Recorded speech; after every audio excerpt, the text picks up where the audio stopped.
Always do it on my own, so I gotta get through it. And the only thing I know is to love what I'm doing. Never give up, never slow, till I finally prove it. Never listen to the no's, I just wanna keep moving. Keep my head up when I act, head up, that's a fact. Never looking back, I'ma keep myself on track. Keep my head up, staying strong, always moving on.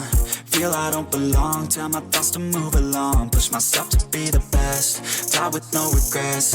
Live with every breath, see my message start to spread. And I had so many dreams, then you hit your teens. Life ain't really what it seems, try to find out what it means. Always do it on my own, so I gotta get through it. And the only thing I know is to love what I'm doing. Never give up, never slow, till I finally prove it. Never listen to the no's, I just wanna keep moving. Yeah, I put out all this art, it's my only medicine. Yeah, everything I do, I'm just being genuine. Yeah, I'm sick of being screwed, feel my own adrenaline. Yeah, I do just what I do, and I hope you let me in, yeah.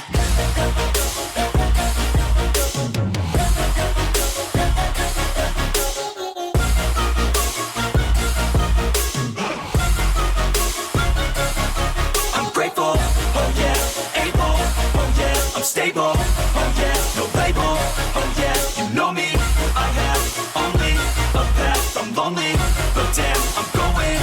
I don't want no fake love, I want the real stuff. Everybody listen up, cause I'll only say it once. I'm gonna show you all the path, if you want it bad. I'm gonna show you where it's at, yeah, how you can get it back. Yeah, cause I ain't never done, I'll be number one. Working hella hard until I get just what I want, yeah. Rises like the sun, yeah, fatal like a gun. Shooter's gonna shoot and I'm gonna shoot until I've won, yeah. Always do it on my own, so I gotta get through it. And the only thing I know is to love what I'm doing. Never give up, never slow, till I finally prove it. Never listen to the no's, I just wanna keep moving. Yeah, I put out all this art, it's my only medicine. Yeah, everything I do, I'm just being genuine. Yeah, I'm sick of being screwed, feel my own adrenaline. Yeah, I do just what I do, and I hope you let me in, yeah.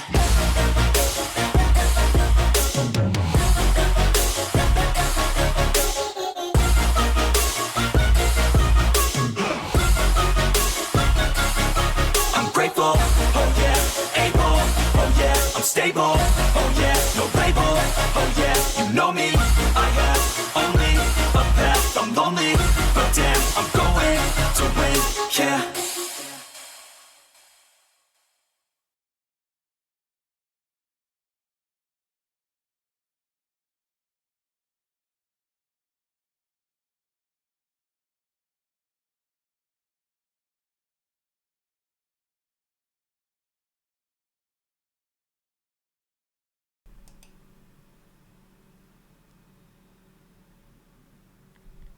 Good evening, everyone. I am the Dreadist, and welcome to my humble abode, the shop of all horror and dread. Today is a special day, and not because it is a Friday, or because it is the 13th, mostly because it's the 15th today. Not even because I once again get to play the wonderful remake of Silent Hill 2, or even the fact that I have my viewers here to keep me company. No, it's actually all of these things and much more. Because you see, every day is special and should be celebrated accordingly. So, today we will return into the fog and hopefully learn about the mysterious past of the quiet town of Silent Hill. Now, let me get over to the game scene, because we finally reached 55% progress in the main story in 36 hours or so. I know that mysteriously my PlayStation 5 says 32 hours because for some unexplainable reason it just doesn't count one stream. I don't necessarily know why. Perhaps it's trying to make my slow progress look just a bit less embarrassing. But as I said before, I do enjoy this game greatly, and I don't mind spending way more time in it than most players. As I often say, I like to take my time. So, let's see what we can do next. Now, I do believe I ended the last stream after I explored the streets that I had access to at the time being, and the next quest I have, I'm not even sure what to call it, because you see, after escaping the hospital, we were once again left without a clear-cut mission.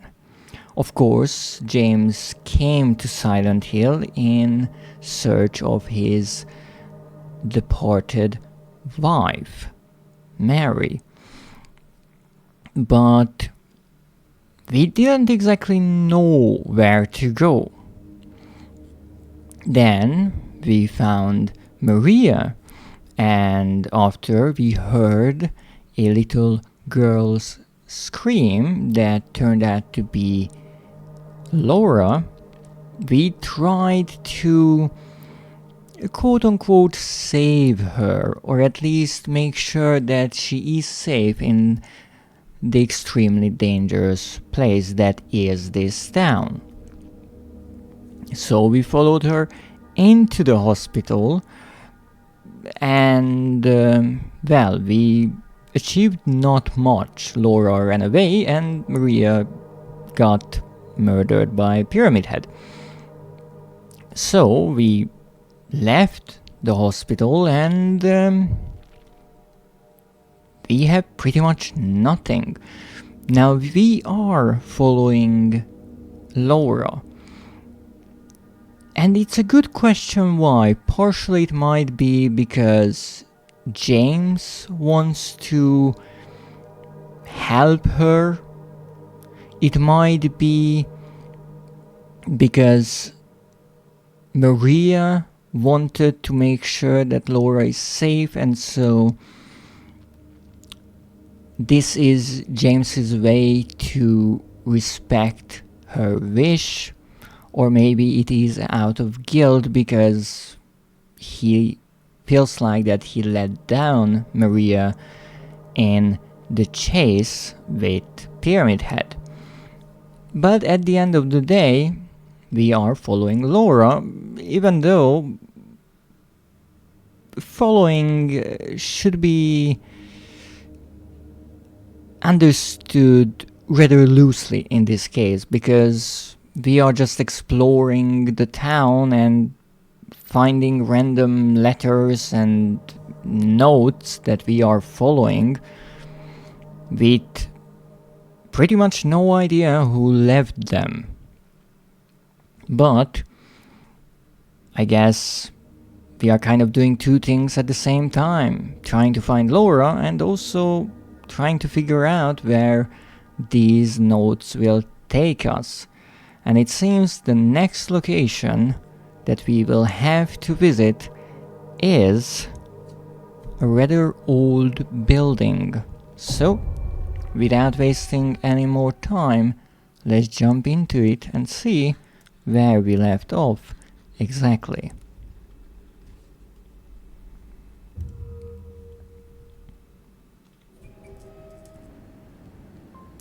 In the dark.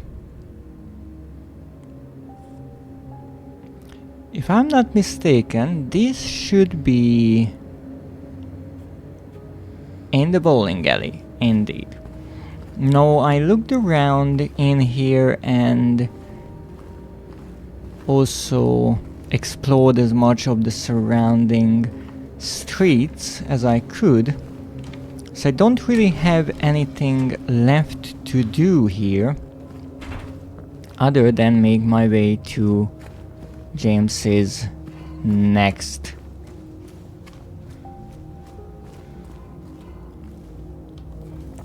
objective, and that is the Silent Hill Historical Society. As you can see, we pretty much did everything else here. The garage jack we actually used. I'm not necessarily sure why it is still marked there. The safe we opened, the gate we opened, even though that was a rather long time ago. But because it is not marked, let's take a quick run back and see if we can maybe take that jack back. Who knows, it might come in handy later on. You never know. It's also a bit of an exercise for James. He's rather out of shape, you know. And maybe we might even get a trophy for jogging around here. Even though I shouldn't be too gluttonous when it comes to trophies. I think we earned quite a few during the last stream.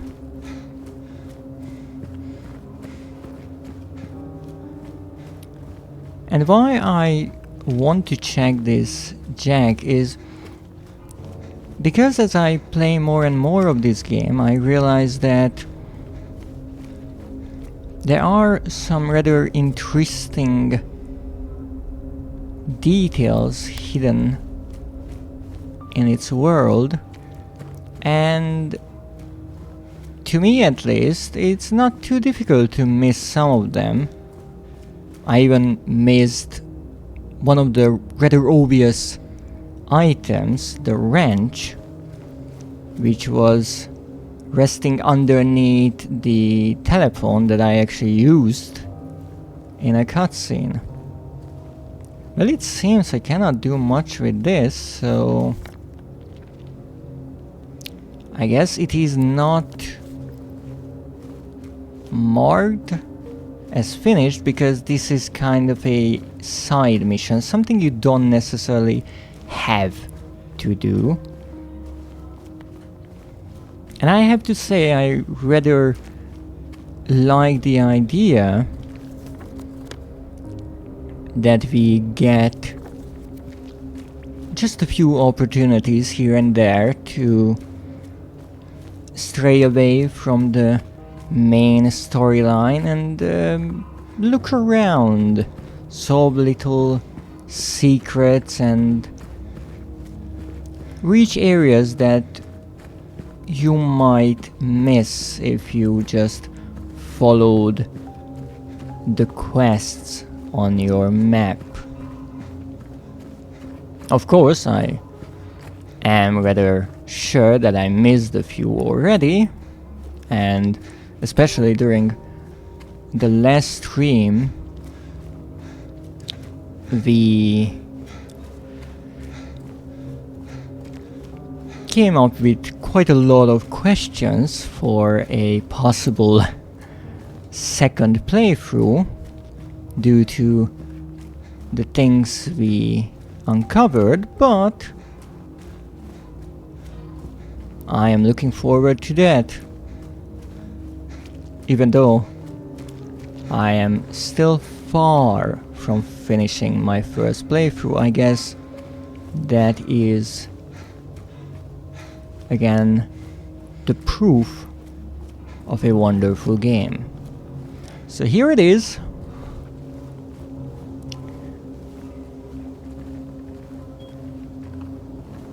A historical society's building with a rather odd key, if I might say myself. And here we are. I know that we just started and I'm already saving, but every time I see one of these red squares I just feel drawn to the idea of saving. Also, I didn't want to come in here at the end of my previous stream because I didn't know what would happen. More often than not, I run into cutscenes whenever I enter a new area, but here I'm not sure. I'd say this door might still be open. And it is, which is quite remarkable. Most of the times when you enter a new area, the doors just magically close behind you. Which I understand because, again, this is a story-driven linear game most of the times, even though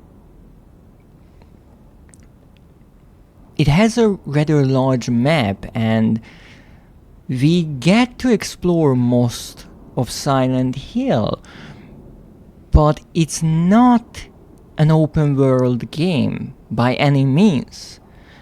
We only get to go around in specific areas during specific points in the story. So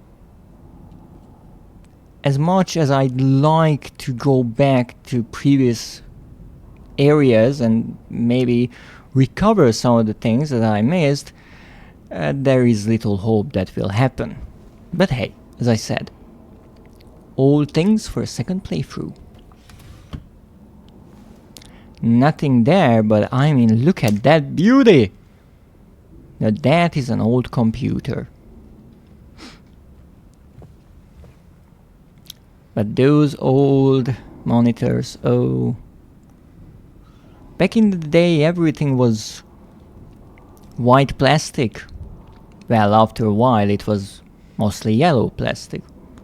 I remember I used to have a computer a bit like this. Good old times. Let's see what we have in here.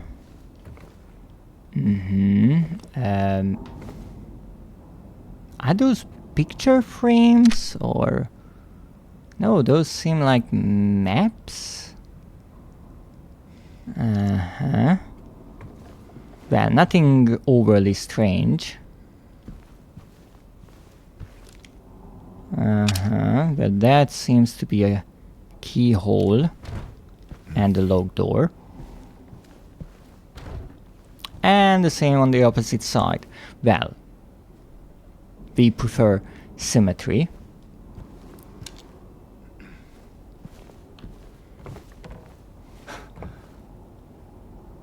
What, James?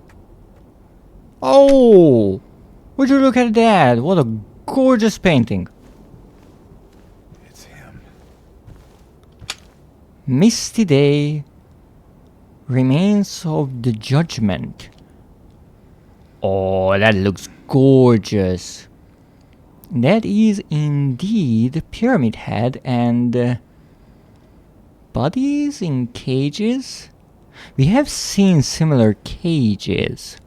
I do believe in the central area of Blue Creek's apartments, where we actually had a bit of a fight with Pyramid Head. I wouldn't say it was a real boss fight, because he kind of sort of left us in the middle of it. Rather rude if you ask me, but I mean, he possibly knew that, well, we would lose. Though I find it rather interesting what he is holding. It doesn't seem like his scissor blade. But one thing, now again, I cannot compare this remake to the original game because I haven't played that. And I'm playing this game for the first time as well.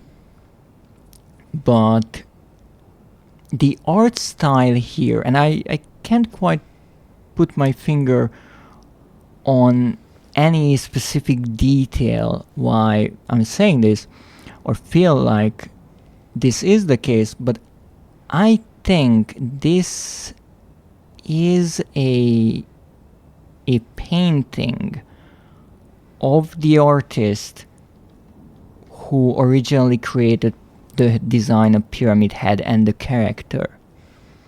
I'm really not sure, but it feels like somehow these broad strokes, the coloration, just Pyramid Head's design, it looks like concept art that I've seen of the original character for the original game. So it fits rather nicely as a painting in this one. So others seen Pyramid Head as well. Alright. What else do we have? It's a cup. Title unknown, author unknown. Okay. So there's a snake twisted around it. I think it's called a goblet. And it seems to be made, well, I want to say gold because of the coloration, but maybe that is a bit of a cliche. Oh, that's a wonderful painting. Waterfront landscape. Alan Smith, date of birth and death unknown. A depiction of the local area. The style indicates it was done sometime around the 1820s when the region was far less populated with sparse infrastructure. So I'm assuming the painting shows only a few buildings? Well, if it was here, that is. Alright. What are in these cases? Well, not much. That seems to be some kind of a box. Well, I don't really know what that is supposed to be. It almost looks like a cooking utensil, but not sure.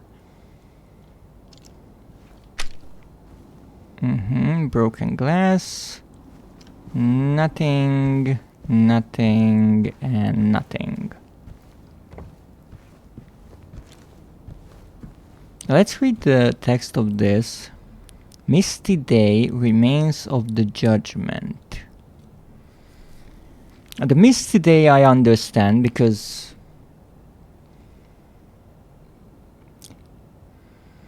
there seems to be a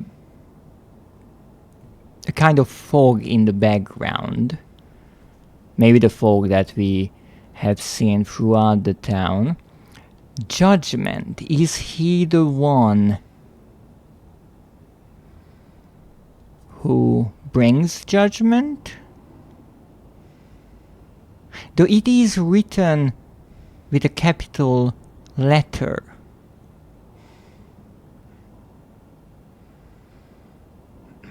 So Pyramid Head would be the embodiment of judgment, perhaps, or it's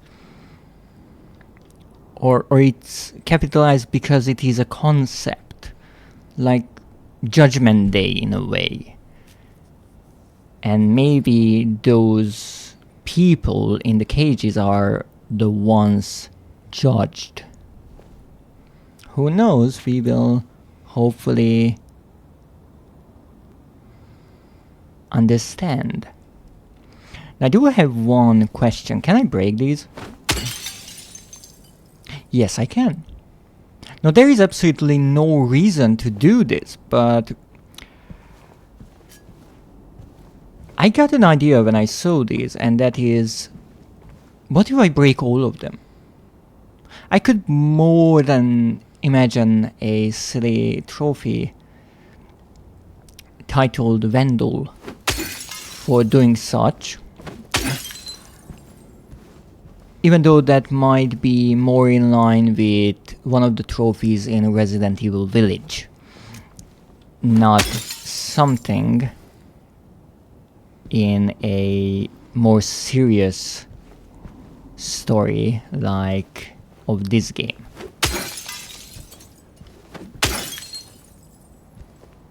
Okay, it was worth a try. Any other paintings? Ooh, what are you? Witz coal mine. I don't think we heard about such location, or that it was marked on our map. Established around 1850, it remained operational until the early 1900s. The mine played a key role in the revitalization of Silent Hill. I see. Well, it does look like a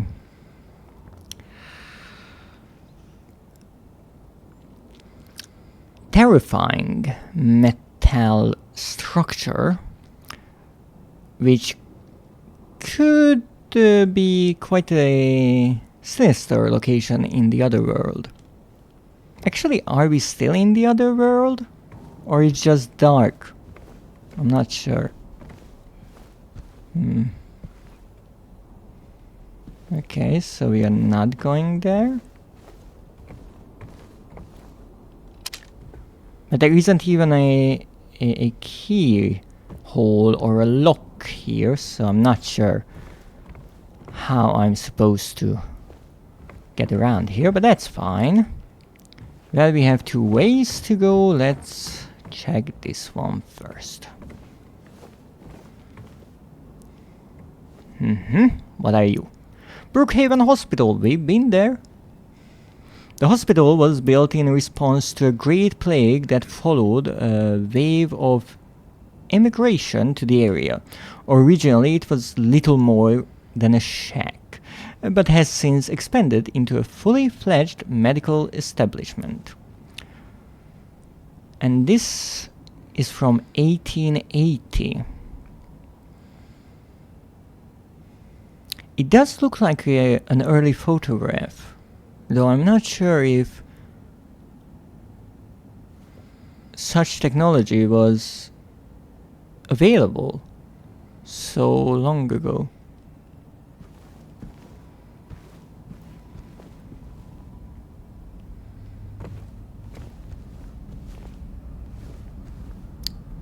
Yep, let's look around first, okay?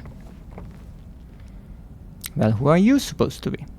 Name scratched over, illegible. Former director of Brookhaven Hospital.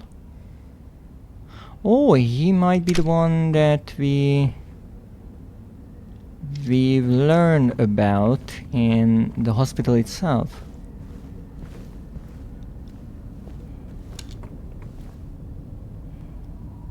Well, it seems that wherever this tunnel leads is a rather damp place because, ooh, goodness, this is a serious mold infestation. Alright, well, let's check the other side of the building. Silent Hill Historical Society founders. I will not even try to count them. But this is surely a rather old photograph. I wonder when the society was actually founded. Ooh, what's that? A book. Well, let's read it. Among the local legends is that of the Lady of the Light. The story tells of a woman who was accused and found guilty of witchcraft. As punishment, she was taken to a small island out on the lake, a minuscule stretch of rocky soil devoid of any food or shelter. There, she was to suffer a slow, excruciating death as her body succumbed to cold and hunger. How nice of the people! However, unbeknownst to the rest of the townsfolk, there was a young man among them who, having gazed into the woman's eyes, as bright and beautiful as a midsummer's moon, now that is nice writing, had vowed undying love for her. Oh, welcome in, Vivian. Hey, indeed, how are you doing today? And what are you up to? I've seen some of your posts on Blue Sky about your new personal bests and your races. Oh, Schmoozer, welcome in. A little care package, I see. Oh, no need to peek in. Come on in, take a seat.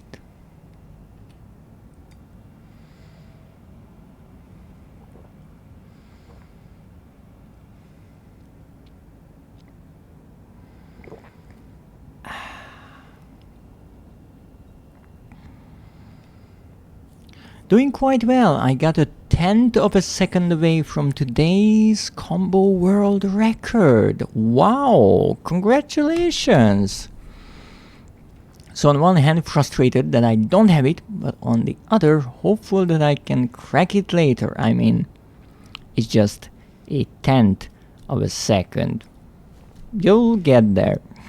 However, as much as I understand that it can be frustrating, I'm sure that you know the nature of speedrunning and the fact that no matter if you get the world record, that will become someone else's goal to beat, and it goes on and on forever.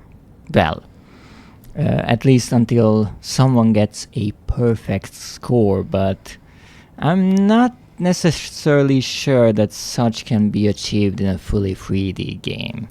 Even in a 2D game, it would be pretty difficult. But how about you? Oh, I'm doing wonderfully. I'm just delving deeper into the past of Silent Hill and hopefully finally getting some answers. Because even though I reached the halfway point of the game, I am still rather confused about what is happening here. However, one lovely little tidbit about Vivian, they posted on Blue Sky, and I really liked how it kind of evolved, that post, because they did a speed run, or a race, I guess it would be more specific, and posted the time, and they said something along the lines of, well, this is already pretty good, and they are not sure that they could beat the time. And then a few hours later, they posted a better time with the simple text of oops. So never say that you cannot beat your own time, because as I like to say, you can always be better than your old self, because you are them and much more. Yeah, that's mostly short NES games like Super Mario Bros. Or Punch-Out. Yes, even though with games, speedrunning is rather interesting in a way, because different games can have varying difficulties, not only because of how actually technical a run is, but how popular a title is, because something like Super Mario Bros. Is played and ran by hundreds or thousands of players. Now, if you find some obscure old game, there is actually, I do believe, a horror game called Obscure, by the way. Well, if you're the only player speedrunning it, then you kind of have the world record. So it's a difficult balance in a way to find a game that you truly enjoy enough to speedrun, but also have some kind of a success speedrunning it. Because if it's a really popular title, getting even in the top 10 is an almost impossible feat. But there is a reason why those games are popular, because people like them. And also, thank you Schmoozer for the 15 stream streak, and for your approval emoticon. Unfortunately, the messages that people can send in my chat celebrating stream streaks don't appear in my chat on the stream itself. I don't necessarily know why, but I heard recently that there is a newer version of the chat plugin program that I'm using coming out, so maybe that will be able to fix it. I'm looking forward to it. Let me see. Yeah, for the popular categories in MKW, I'm nowhere near the top. It's just these niche combinations that I'm picking off for now. Ooh, hoo, hoo, hoo. Those last two words, for now. That's like a declaration of intention to break a few world records. But again, as long as you enjoy the game and speedrunning it, go ahead and have fun. I wish you the best, and as much as I'm terrible at speedrunning, I will certainly be one to congratulate you, because I know how difficult speedrunning can be, even if you know exactly what you have to do. And perhaps that is one of the most infuriating parts of speedrunning, because of course there is an aspect to speedrunning that is more about coming up with strategies and shaving off just a few seconds of your time, or even less. But much of the practice goes into knowing what you have to do and actually doing it. And I think that one of the reasons why so many people enjoy speedrunning is exactly that, because you know what you have to do. and it's frustrating that you can't do it, so you stick to it, kind of out of spite. And it reminds me of something I heard about old arcade games like Frogger and such, or Pac-Man. Those games were really simple, right? You knew what you had to do. It wasn't about figuring out complicated puzzles or anything. But it was so easy to mess up just once. And every time you maybe got just a bit farther into it. And so you kept inserting another coin just to try again, because you knew that you can do it. And it was kind of preying on the addictive properties of these games to make money, but in speedrunning you can do it for free. Let me see. Hey, the top runners all started somewhere. Exactly. That's one thing that people forget, that when you enter any interest in games, in arts, in whatever, all the people you look up to who are already good at that specific thing, they started from nothing, and they were once where you are now. I once heard a really interesting thing about that, how they are not your enemies, they are merely further along on the same road that you are on. And I posted yesterday that it's a special kind of hell that you sentence yourself to. Let me tell you, as a horror lover, I absolutely adore that wording of yours.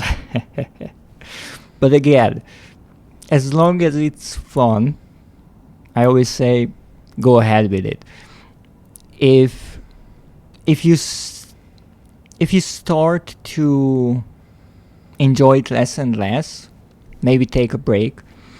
And as much as it sounds kind of obvious, I feel like in today's gaming world, it's important to actually say that if you stop enjoying a game, you don't have to play it. Because there are so many live service games that keep bringing you back for whatever random rewards, and making you play just because you are afraid of missing out on things. But if you have no fun playing them, then just stop. There are so many wonderful games. Also, welcome in, Seth. How are you today? How's your day actually? What are you doing? Destiny comes to mind. Oh, and so many other games. And any gacha, yes. Well, with gacha there's an additional layer of financial troubles. My router cable broke. I tried to buy a new one, took me more than an hour, and I still don't have the cable. Aw, that's not good. Your router cable. You mean the one that connects your router to your computer, or you are using Wi-Fi? But indeed, I am glad to see you, and I hope that your cable troubles will be solved quickly. Oh, Wi-Fi, I see. Well, I guess now you understand how troubling it can be when someone starts chewing on your cables. Hint, hint. Oh, I had that trouble for so many months. But now I'm on good terms with the possum that was rummaging my cables in my attic. I also ran the cable in a metal pipe that hopefully nothing can bite through. Thank you for the lurk. Was no chewing, I rammed the cable in the slot and the little metal pin bent.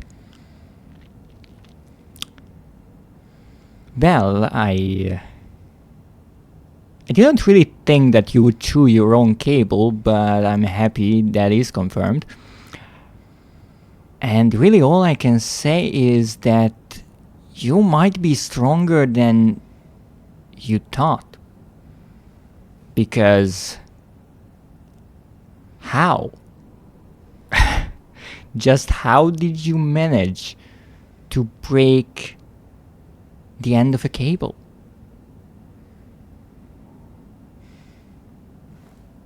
Whoever wants to chew the cable can do so now.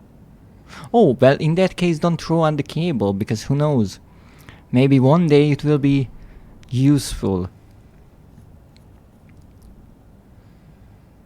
It's like a needle inside the cable that's bent. Oh, I see. Maybe it didn't align just perfectly, and if it's thin enough, indeed, if you plug it in, it can get out of the way. I mean, maybe it's possible to bend it back. I've done some rather questionable makeshift things happen back in the day. I mean, I made my own LAN cables, so I know a few things about cables, but it's always better to use something that is new and checked, especially if there's electricity flowing through it. Even though in your case I think that's not a problem. But I still think that you're pretty strong. Just be more gentle with your router. I'm worried it will break then and get stuck in the slot. You are probably right, yeah. With metal, if you try to bend something back, there is a considerable chance that it will just break off at the point of the bend. Yes. Good thinking. I hope you will get your cable. That is one of the reasons why I always say, especially with cheap cables, that if you buy one for something, buy an extra one as a kind of backup. It's good to have just a few cables laying around.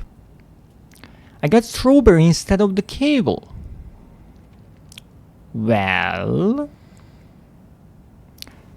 on one hand, I am happy that you got strawberry and I hope you will enjoy them. On the other hand, I don't think they will help you with the cable issue. But hey, you have strawberries. Maybe you can make something delicious with them. I heard some people like to eat them with chocolate. I've never tried that. And mochi. Mochi. Isn't that a Japanese dish?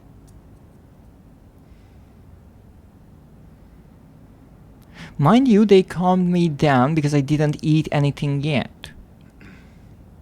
It is way too late to just start eating for the day. Also, does that imply that you get irate when you're hungry? Because I might want to keep that in mind around you. I like to dip strawberries in honey. Oh my. Someone has a sweet tooth. But it sounds actually pretty good. Doesn't everyone get irritated when hungry? Good point. I'm not much of a foodie, as the young kids would say, but yes, I think most would.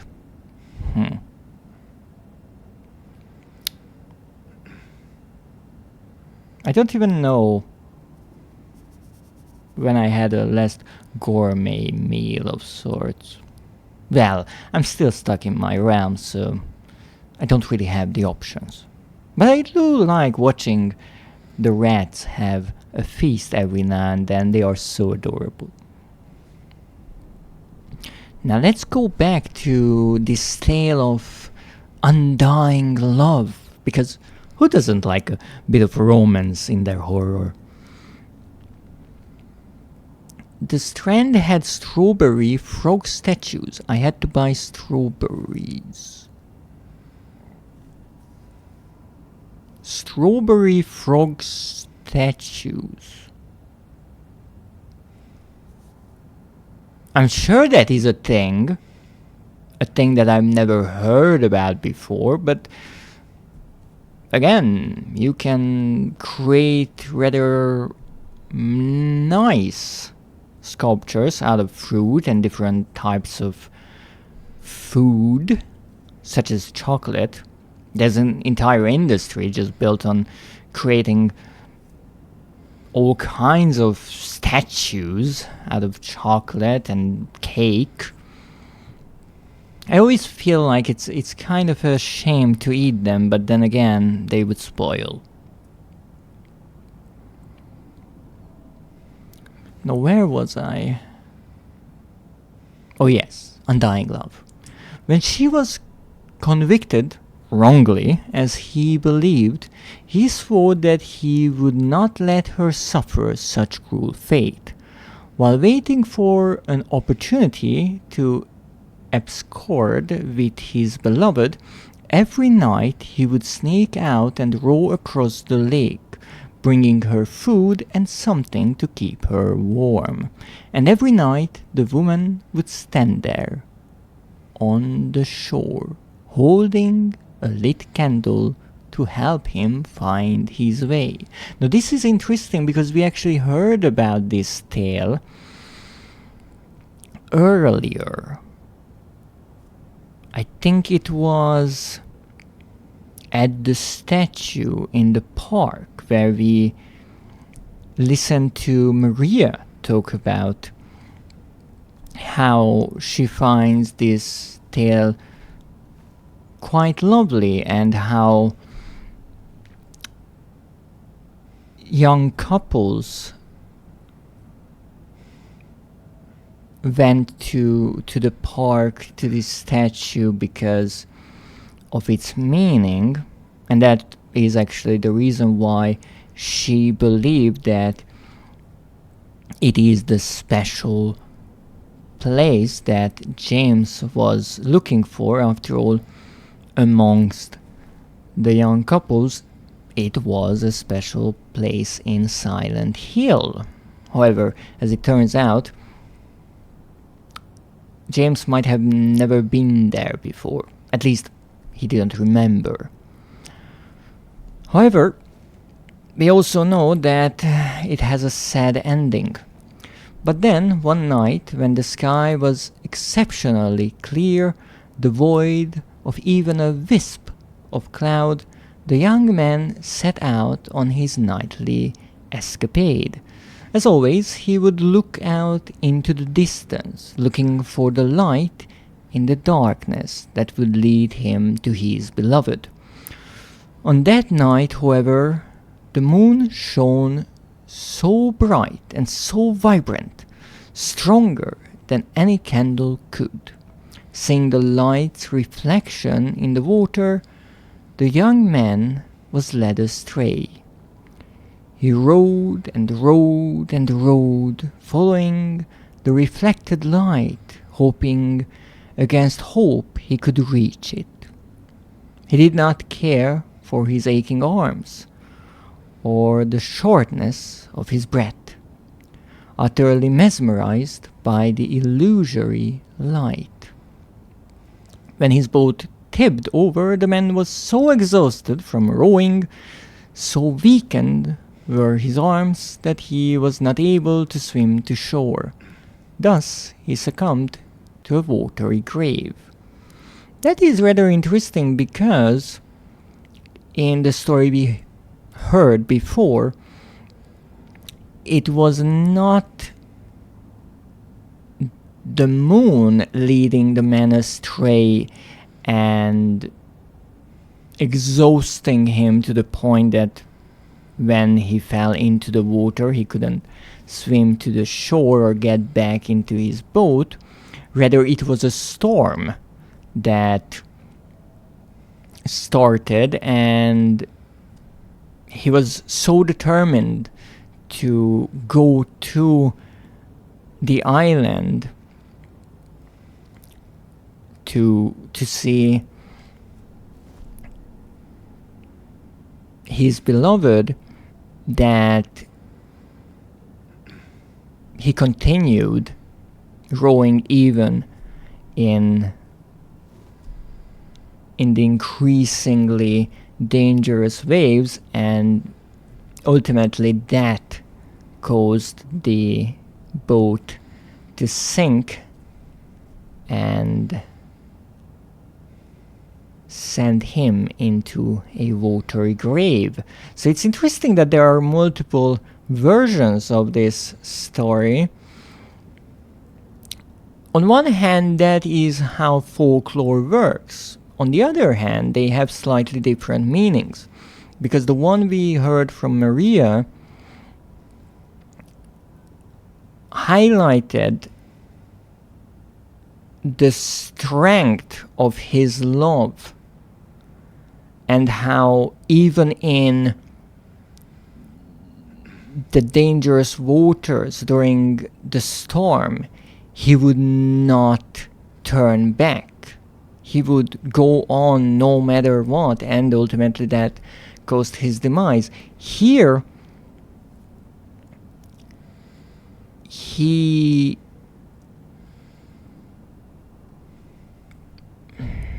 was mesmerized by the moon, thinking that it was the candle's light, and that caused his demise, even though I think once again the strength of his love is shown here, but there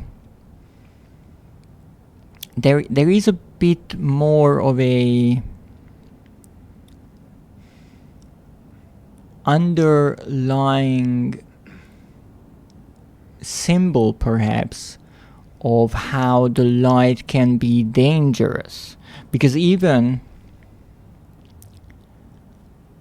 the Lady of the Light is talked about as someone who might be dangerous, such as how the text says that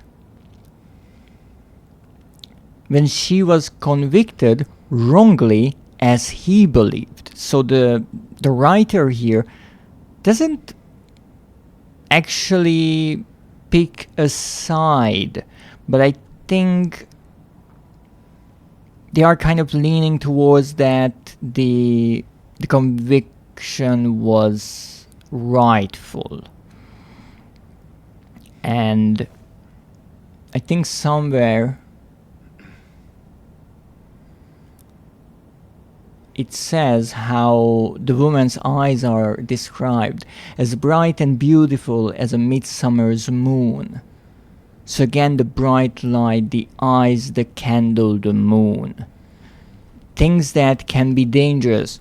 It's almost as if the writer here portrays light as the siren's song, which is not rare, that women in general are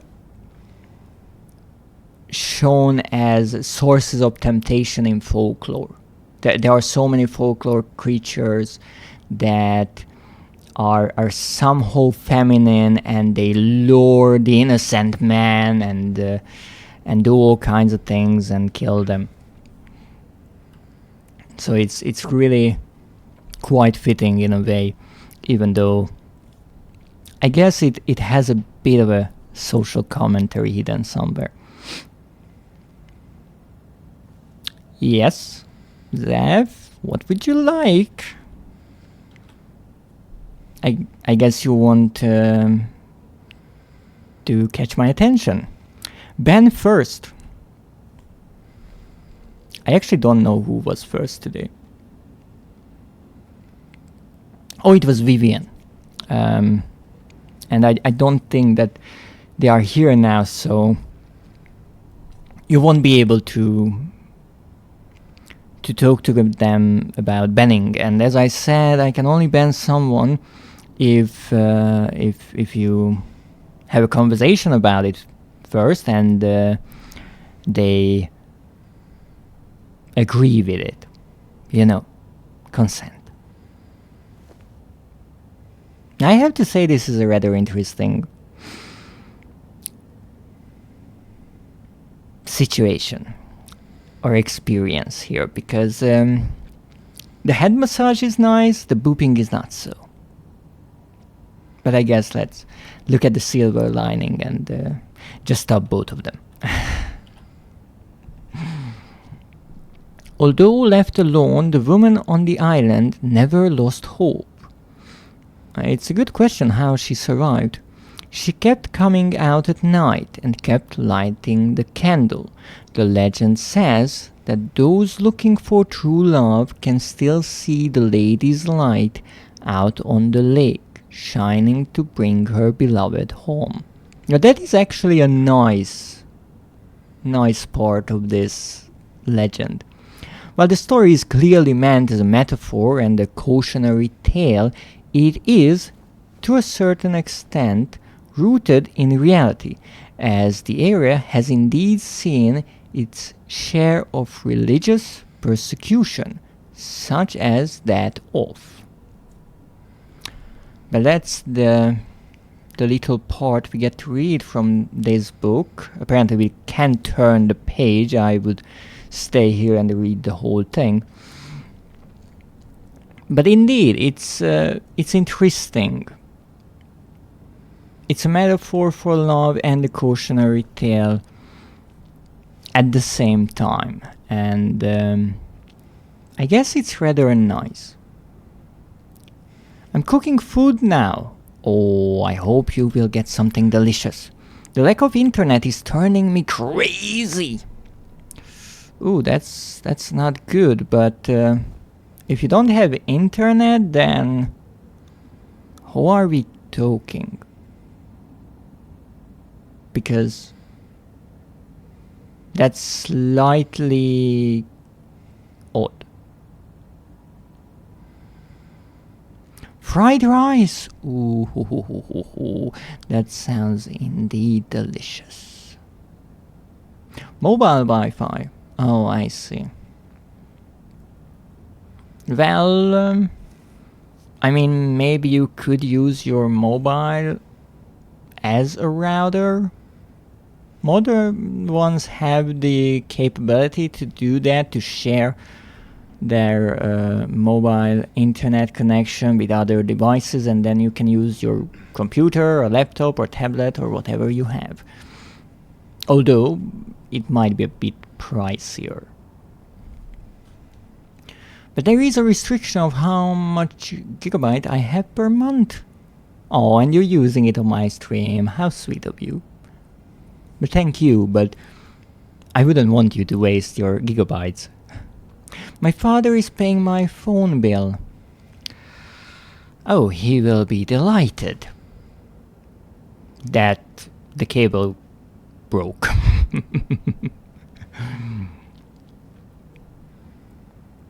But indeed I hope that you will solve the problem soon and find a replacement cable.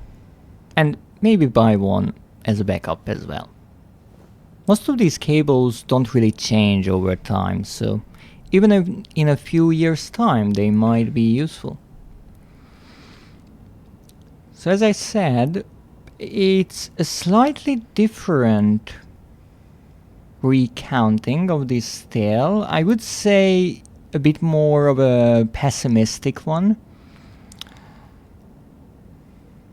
But maybe it's not that, it's just not as romanticized as the other. Of course, the one with true love winning is a nicer one, but I guess this also shows the realities, because in a way we don't know if the lady was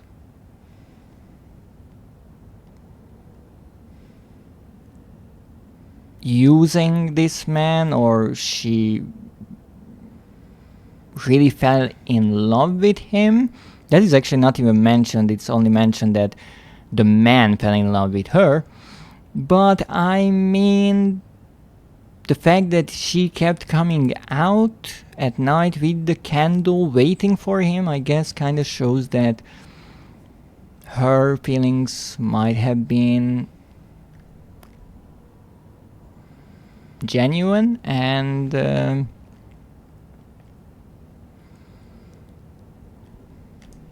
man unfortunately died pursuing his one and only true love. He had to upgrade the pack when my Wi-Fi router had issues because I kept buying more gigabytes. Yeah.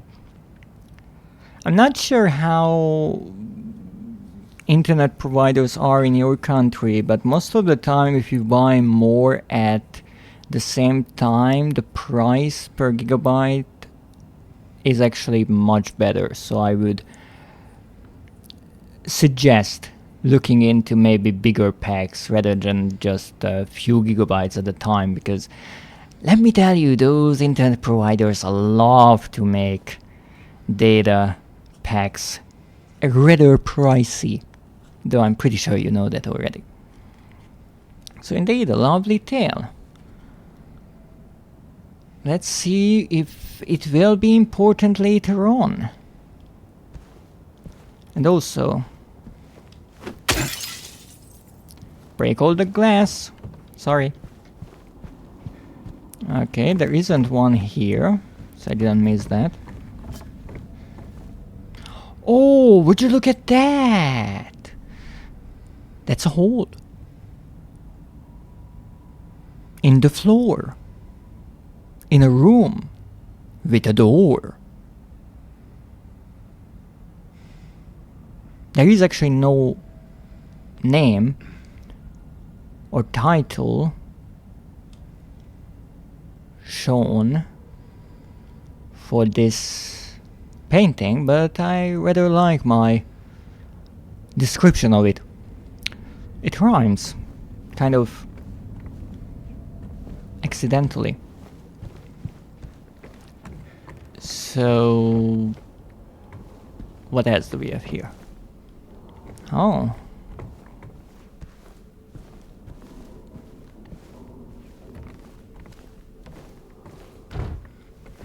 I think I actually tried to open this door before. But if there is a doorway here without a door, then why put a locked door on another doorway that leads to the exact same room? Good question. I will cook, eat something, and then keep going with my buying a cable task. Well, good luck with your task, and please enjoy your meal. That seems like the inside of a building? I'm really not sure. The top part looks like windows and kind of a wood structure. The bottom part just walls. I'm not sure if that's the paint peeling off or the walls are dirty, but whatever is on the floor, I have no clue. I'm also not sure what the light source is there. I'd want to say a television, but not sure if that fits the time period. Haha, I knew there would be something in one of these. Now let's see what we have. I think that's a film reel, if I'm not mistaken. Are those old school handcuffs? Oh. I'm actually not sure what that is supposed to be.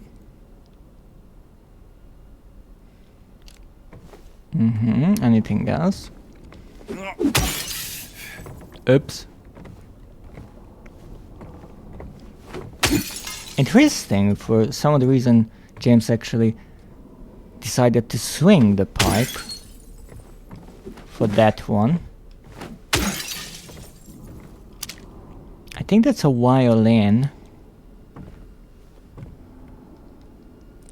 I'm not sure if it's a professional violin or not, because the tuning pegs are not there as far as I can see, and you can tell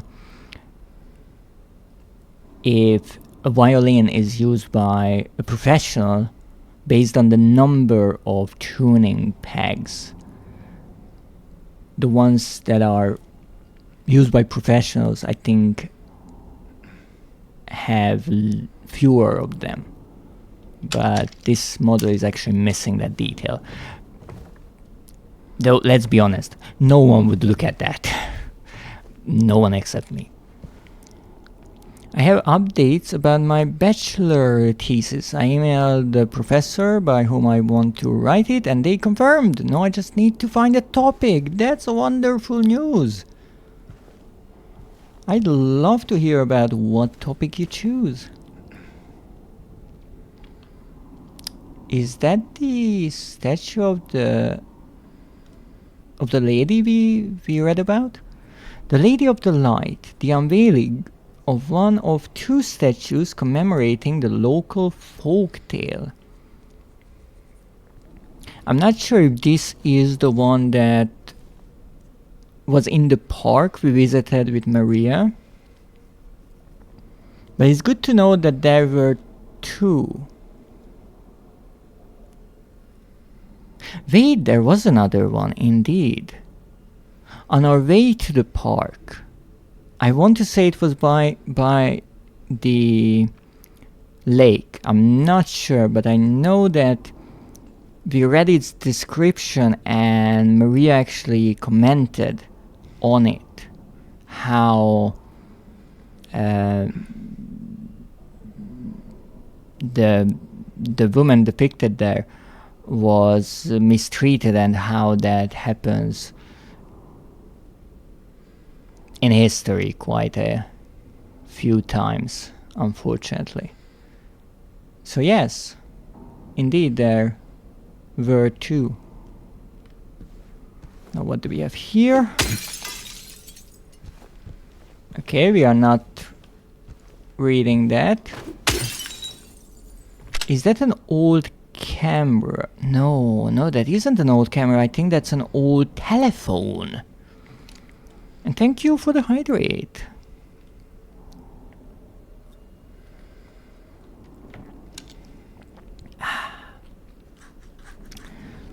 I absolutely love that I've been streaming for an hour now, and I pretty much made absolutely no progress in the game, just looking around and enjoying this place. And also talking to my viewers, which is always a treat. I want to say that's a projector, but I don't think that I can pick up the film that I saw to project it. Redwood piano.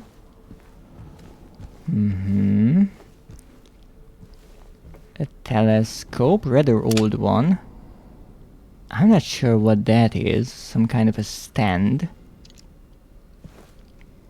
But because of these poles here, I'm not sure what they are called. I'd say that this is part of a sort of exhibition, maybe of old items. It's kind of a collection. A ship, Little Baroness. The maiden voyage of 1916. Troubled year that was.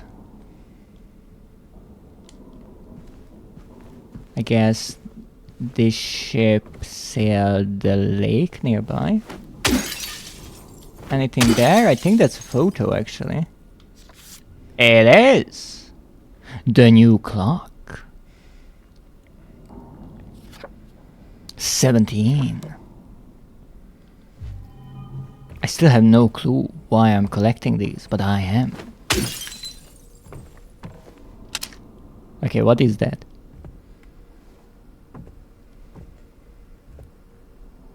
Now call me crazy, but that looks like, to me, a statue of a lady. But not just any lady. No. First of all, I say a lady because of the outfit. But it doesn't look like a human to me. It looks like an anthropomorphic animal. More specifically, a rat. So as I said, call me crazy because maybe I'm just imagining things, but if that is indeed a statue of an old rat lady, that is wonderful. I love to see my kin represented, and I love these kind of details. But maybe I'm just imagining things. Is that a helmet? A knight's helmet? Interesting. I have to check that somewhere what this statue is. We have a bird, another telephone, books, and nothing else.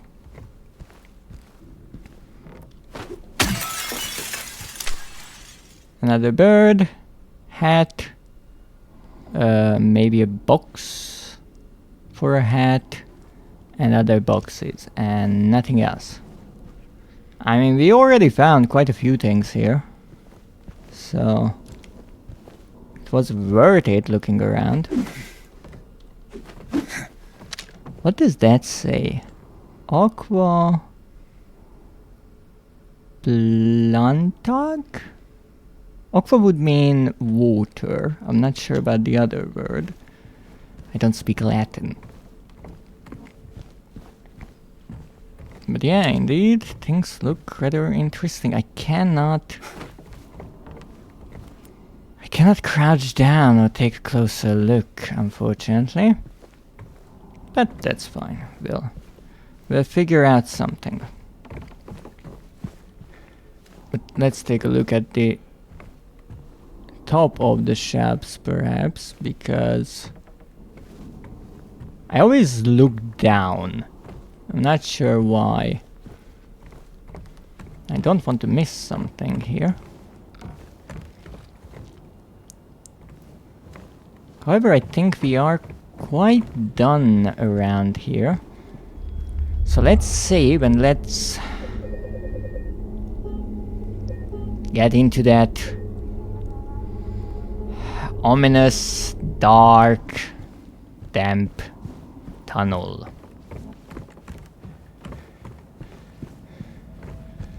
I'm sure nothing bad will happen. Well, I mean, there are lamps, so that's nice. There are also strange noises.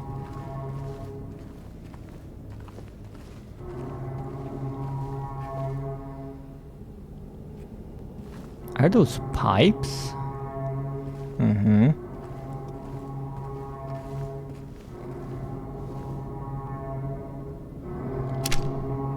I think that's a lamp. It's supposed to be one, but the bulb is missing. What is this sound? It doesn't sound like the siren or the bell that we heard before. It's deeper. But it still sounds artificial.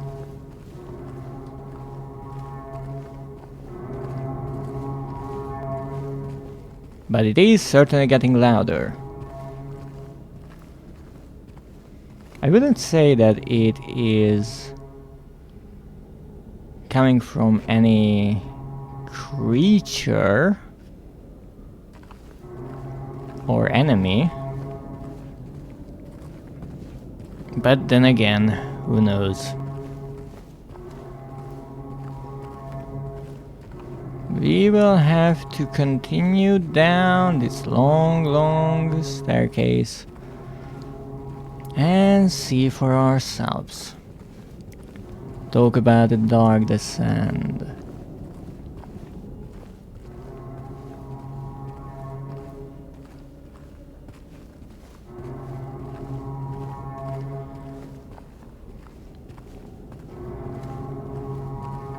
Okay, this is a rather long one at that.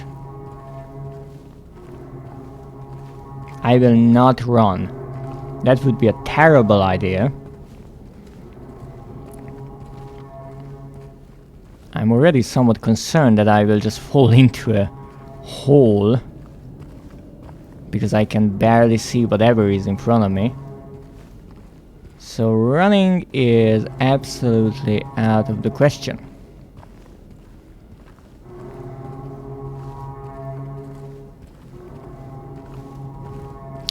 But I feel like this goes deeper than a regular basement.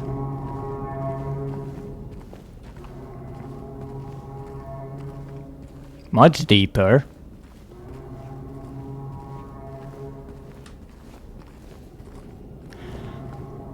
I wonder,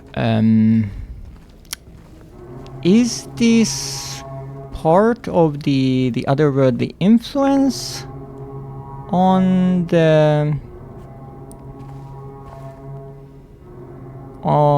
town, or the society was aware of this being here?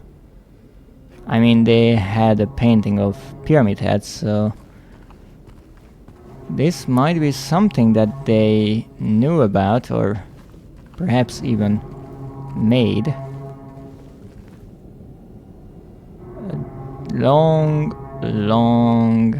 staircase carved into the stone beneath the town. Well, into the abyss. Into it we go.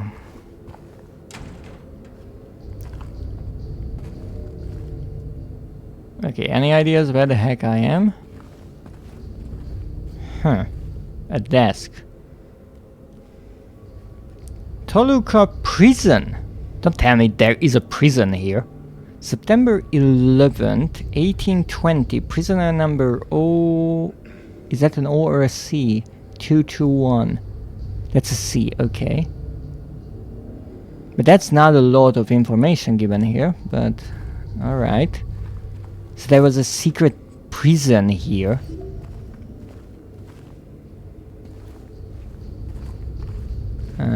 That's not at all questionable. Bars on the window, underground. Why do I think that we are not underground? We just kind of went from one place to another, breaking the rules of physics. A bit like how we went to a basement underneath the basement of the hospital, just then returned to said hospital. It will be a zoology topic. Oh, that sounds intriguing. But these bars over the windows, they remind me of that painting of the small room with the hole in the middle, because there were some bars in the corner of that on one of the walls, and also I think similar doors. So maybe we will be able to find that room, which means we should look where we go. James, why did you bring out your gun? Well, if there's a new kind of enemy... This is not a new kind of enemy.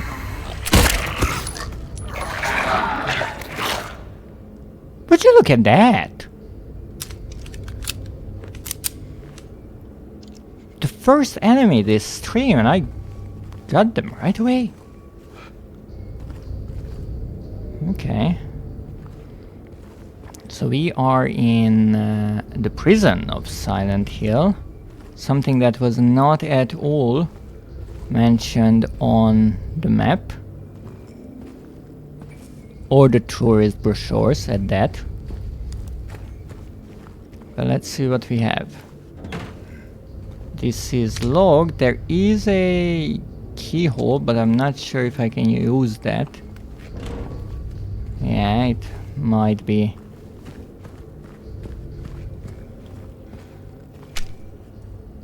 Logged entirely. What was that? Oh, a door. I just hope I will find a map somewhere.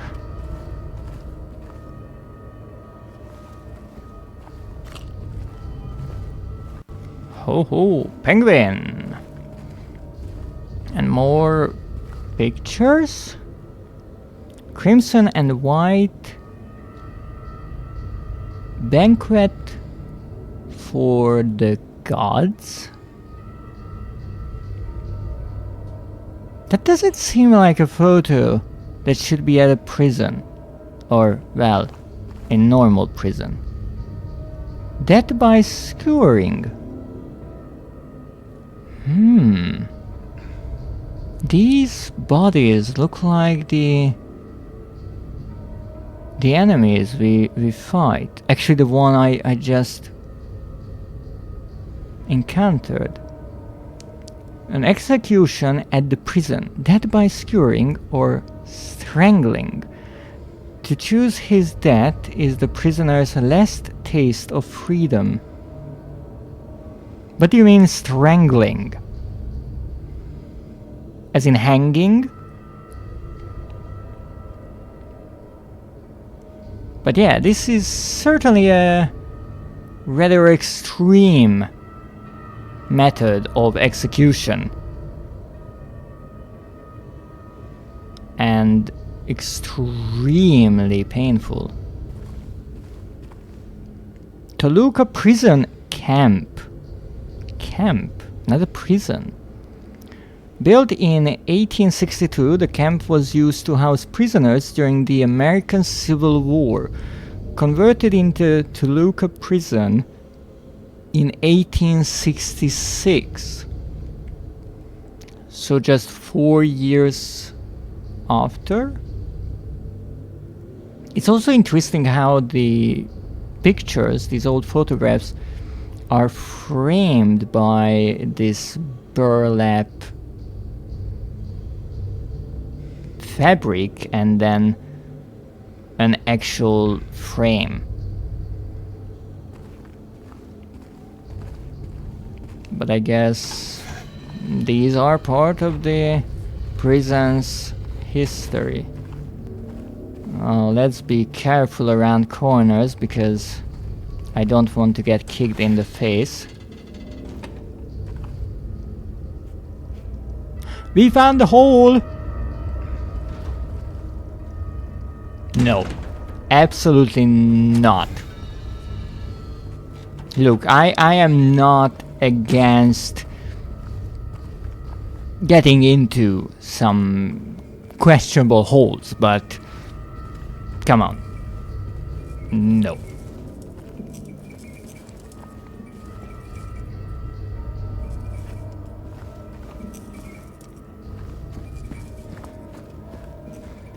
I came from here.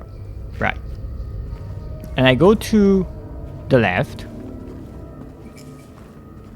And there's nothing. There is literally nothing here. Why is there a corridor leading to nowhere. Okay, I get it. Into the hole we go.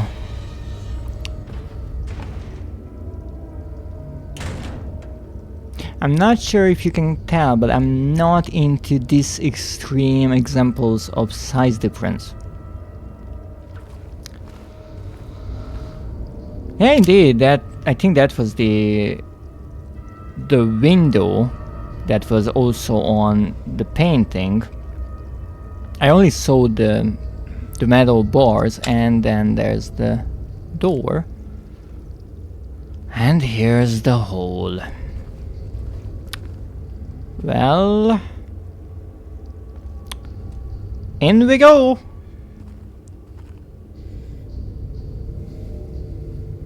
Really, the game gives me the option to jump or not jump. Now, why that is rather interesting, because throughout my playthrough,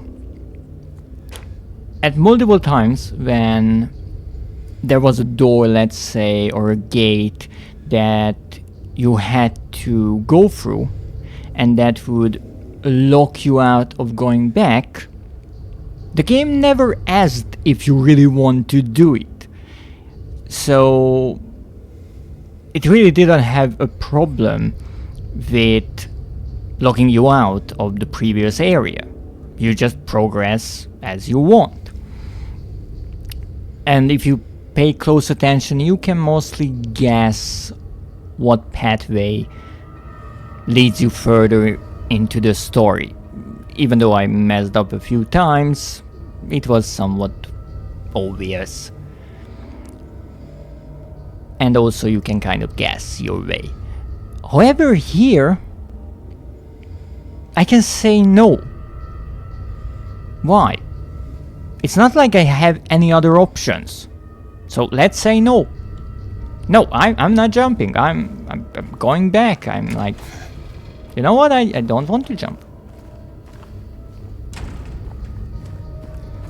I want to go back. What happens if I want to go back? Possibly nothing. I don't think I have any choice here. But who knows? Maybe there is another way around here. I mean, I can even go up if I really want to. It's worth a try. What happens if we go up?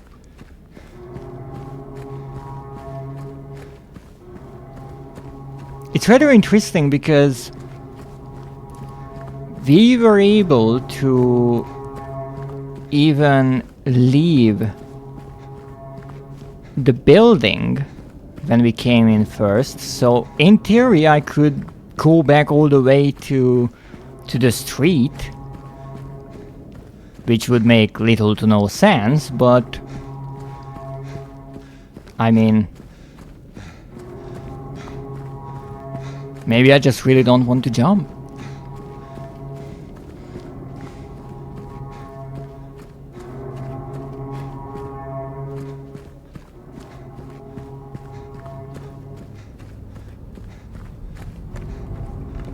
And indeed, I can come back. That is rather amazing. The game did not lock me out. Okay, it did close the door. Fair enough.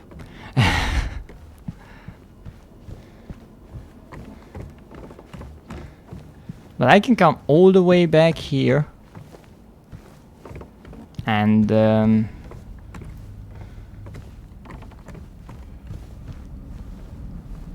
vacillate about jumping down for, well, pretty much no reason.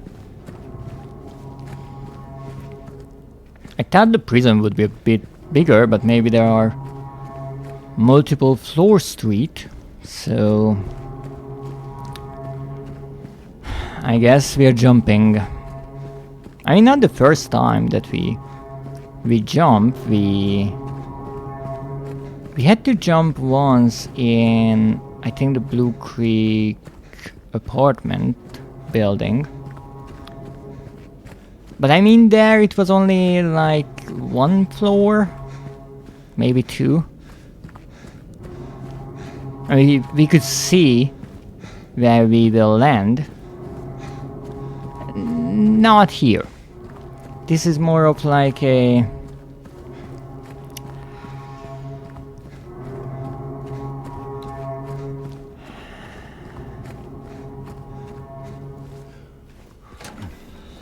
an extreme sport of a jump.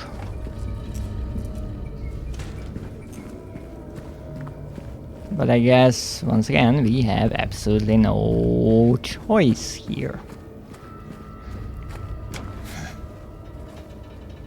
So it is time for a leap of faith.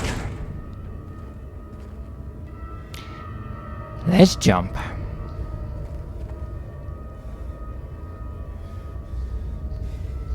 Are you kidding me?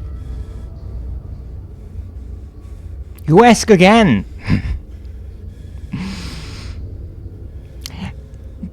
Now these are the times when I start to wonder if I missed something. If the game is making sure that I indeed want to jump down. However, I know for a fact that I miss things in this game. Well, not necessarily items, but I certainly didn't check every area that I could have. So why ask now? The game never concerned itself with anything that I could miss. I mean, the photos are quite hidden, and there are some optional areas as well. So what is this about? It would be interesting if we just stood here for a while and something grabbed us and pulled us down, but let's jump. You don't dare ask again.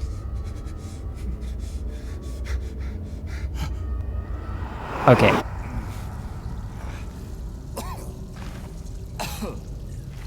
Don't tell me we are in the sewers. Okay, hopefully we aren't. I know every game has to have a sewers part or level or stage or what. Where are we? In the dark, that much is clear. Well, not exactly clear, but kinda. I think I can break this. James. Thank you. Let's see if I can break any of the other walls. There might be... Oh, there might be indeed different ways out of here. Good question if they lead to the same spot or not. Maybe they just lead to a circular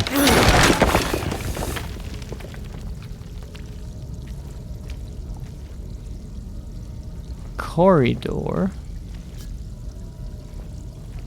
No, wait a moment. There was one there, one there, one there. If there's one on each side, there should be one here.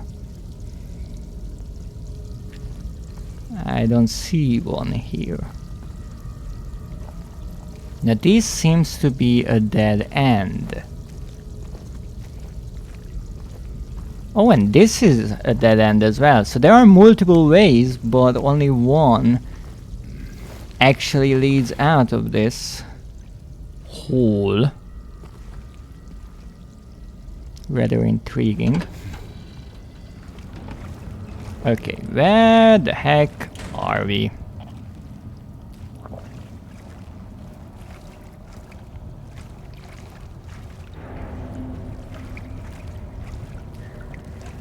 I can't see anything. Let's look for breakable walls, I guess. It's so dark here, I literally couldn't see that wall from here.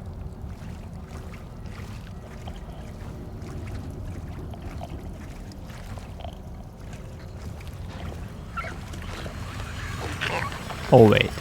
Oh wait, no you don't. I just realized that if they start to slither around here under the water, I will not be able to see them.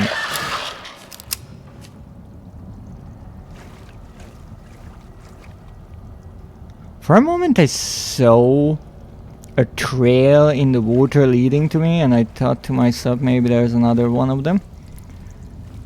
But my radio is silent, which is somewhat reassuring. And also this one did not blow up, so these are not the nightmarish otherworldly versions. Okay, so are we in the sewers or are we in the prison? Oh, red! What?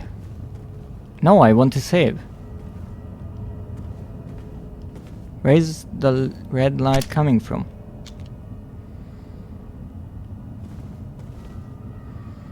Oh, I was misled. Okay, well... what is this place? Spiral writing key. Oh, indeed there is writing there. But can we read that? No. No. No. What the heck? Bugs. Wait, what? Ow! I will not become bug food. Okay, let's see what this is.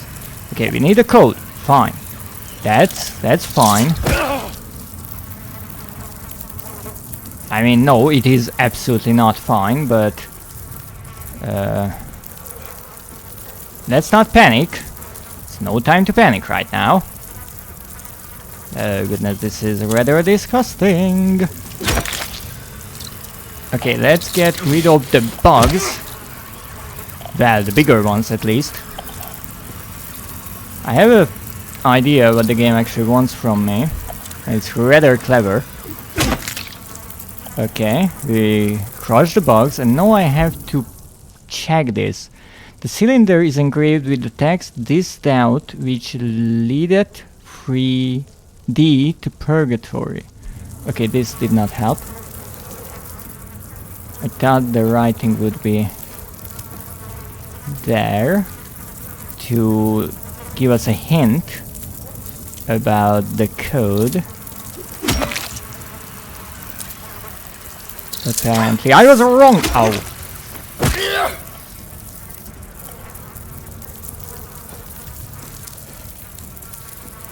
Alright, let's see. Every time free bug comes... Okay, that wasn't it. Ow! You see, 1 bug, 2 bug, 3 bugs. Well, maybe we have to figure out something else. Well, there are bloody ones. The non-bloody ones are 2, 3, and 9.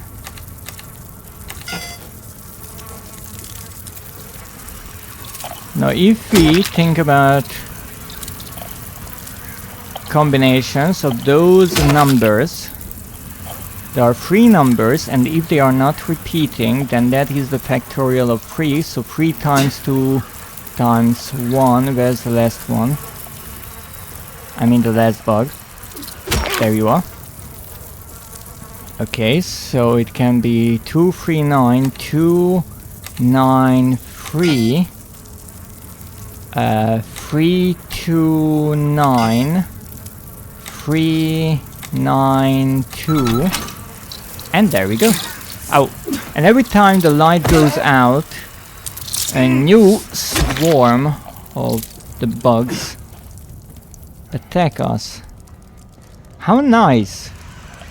Again, the game doesn't give us the outright solution to the puzzle. It gives us enough that the possible combinations become manageable. I really, really like that.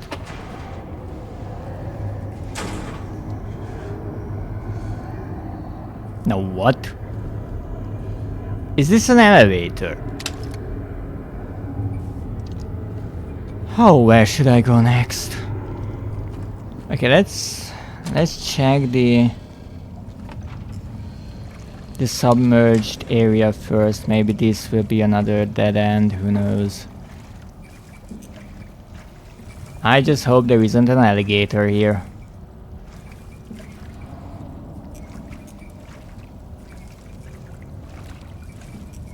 Oh, indeed, this is a dead end. That's why it's tricky, because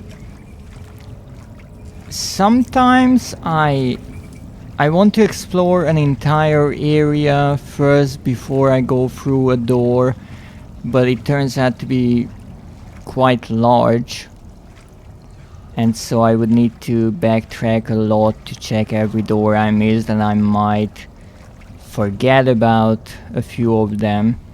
Other times I should look around in one given area, like this one, and then, and only then, move to the next one. This is closed. Also, I am seeing way more lag and stuttering now than before. I'm not sure why. These inside areas, I would assume, are easier on the hardware, but perhaps the lights make things a bit more difficult. Okay, now let's see, because I couldn't quite process this. The cylinder is engraved with the text "This doubt which leadeth thee to purgatory." Doubt. It is about doubt. I guess this will open whatever this is. At first I thought it was a corridor, but rotated, but that would be insane. So then I thought this is an elevator shaft, but I don't think so. So what now? I will just kind of step over and not fall. Oh no, we are jumping. Okay, okay. I really feel like there could be a hidden trophy here. Just vacillate long enough, but I'm not sure. I tried backing off, right? Let's try jump. Okay. And no backing off.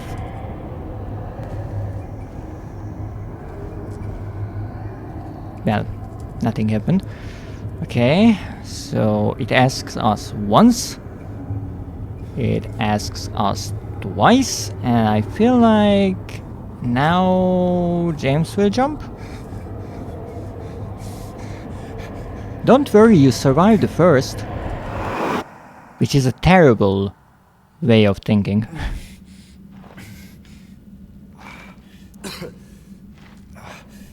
I hope that is not your blood. Even though we are a bit bloody.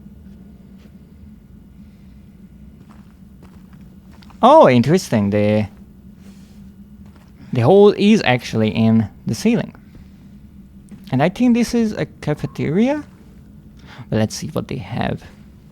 I don't think that James ate anything since arriving to Silent Hill. Oh, my favorite! Health drinks. Okay, what do we have? Main line menu, March 13th. 1 grits with lard, boiled meatloaf, beans, bread and coffee.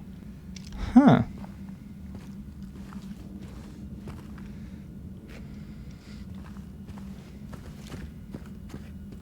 I guess I'm not getting in there.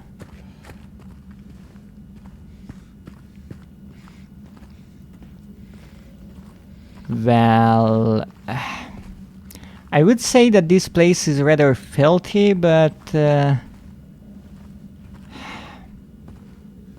it's possibly not the worst that we've seen in this game, which is concerning. Okay, that is indeed disgusting, but that kind of reminds me of Resident Evil 7 once again. Though, let's not forget, this game came first, at least the original version.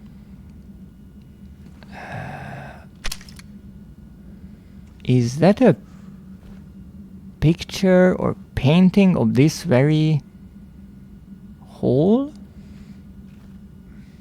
I think that is one of the plates, and that is possibly a murdered inmate.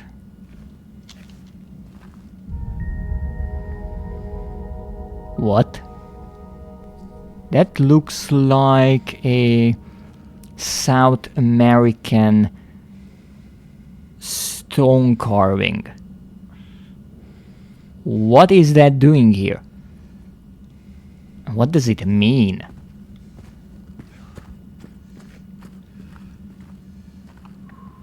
Now perhaps we have to find the body on the painting? I actually didn't see this body. Why is the table frozen? Ain't no big deal. Eddie? Just put the gun to their head and... Eddie? Oh, hi, James. Hey! What happened here? Who was that? I don't know. It just came at me. Okay. So he attacked you, and you shot him. Yeah. Yeah, that's right. He made me do it. Okay, calm down, Eddie. Any idea why he would do that? I don't know. He came out of nowhere. Tried sneaking up on me in the dark. I heard footsteps, so I turned back and he was right there. And you could tell that he wanted to hurt you. Well, yeah, I mean, the way he looked at me, I just had to do it. He looked at you? I thought you said he came at you. Yeah, I mean, I could see it in his eyes. His eyes. He kept looking at me, making fun of me. I told him not to, but he didn't listen. Eddie, you can't just kill someone because of the way they looked at you.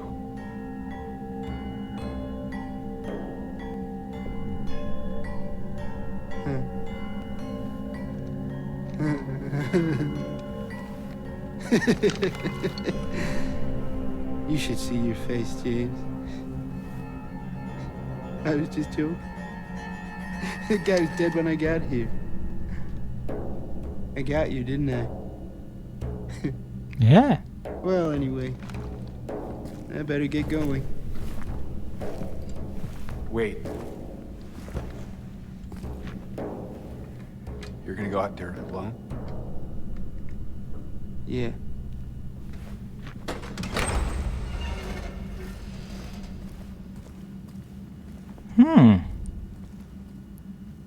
That was something. Nice detail how the door closes. Now there's a few things to unpack here. First of all, Eddie found a gun somewhere, a revolver,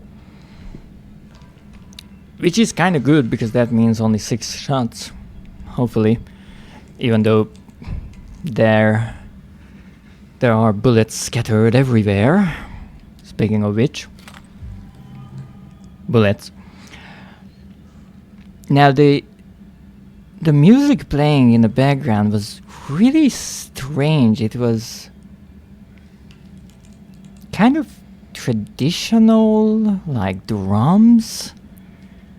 It was quite strange, and I want to say disconnected from the scene, which is probably what the developers were going for.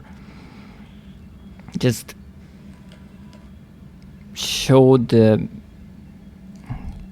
disconnect between the two characters, but also the story that Eddie presented really made no sense at first. This person came at him and then he shot him in self-defense, but I would say it's really difficult for someone to came at someone while sitting. But interestingly, he changed the story later on to how he was looking at him and he could see in his eyes that he wanted to hurt him. Kind of a glimpse of murderous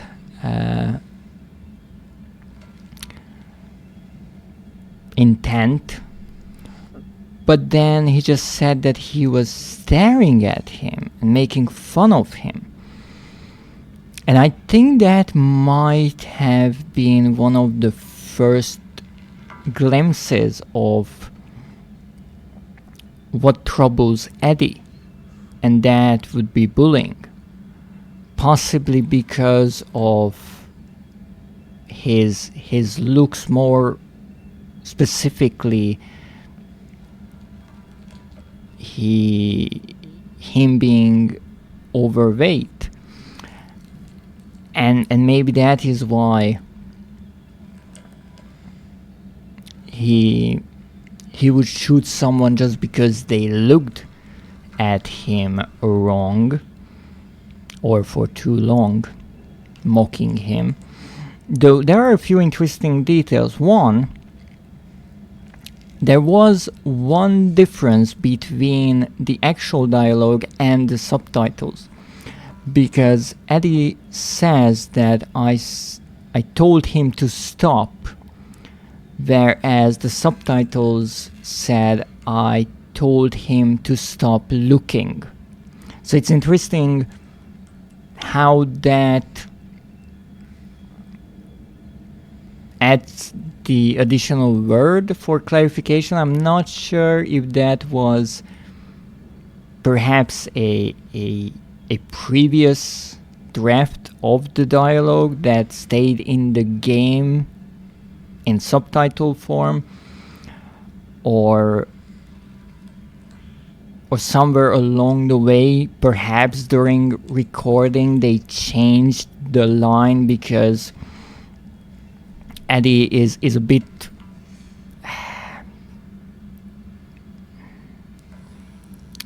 unhinged here, and so it makes sense that he doesn't talk in full grammatically correct sentences. A more fragmented sentence fits him more in this specific conversation. But then James did something rather interesting, and that was throughout the first half of this conversation, he kind of just asked Eddie what happened, and in a way kept pushing him for the truth, because Eddie's story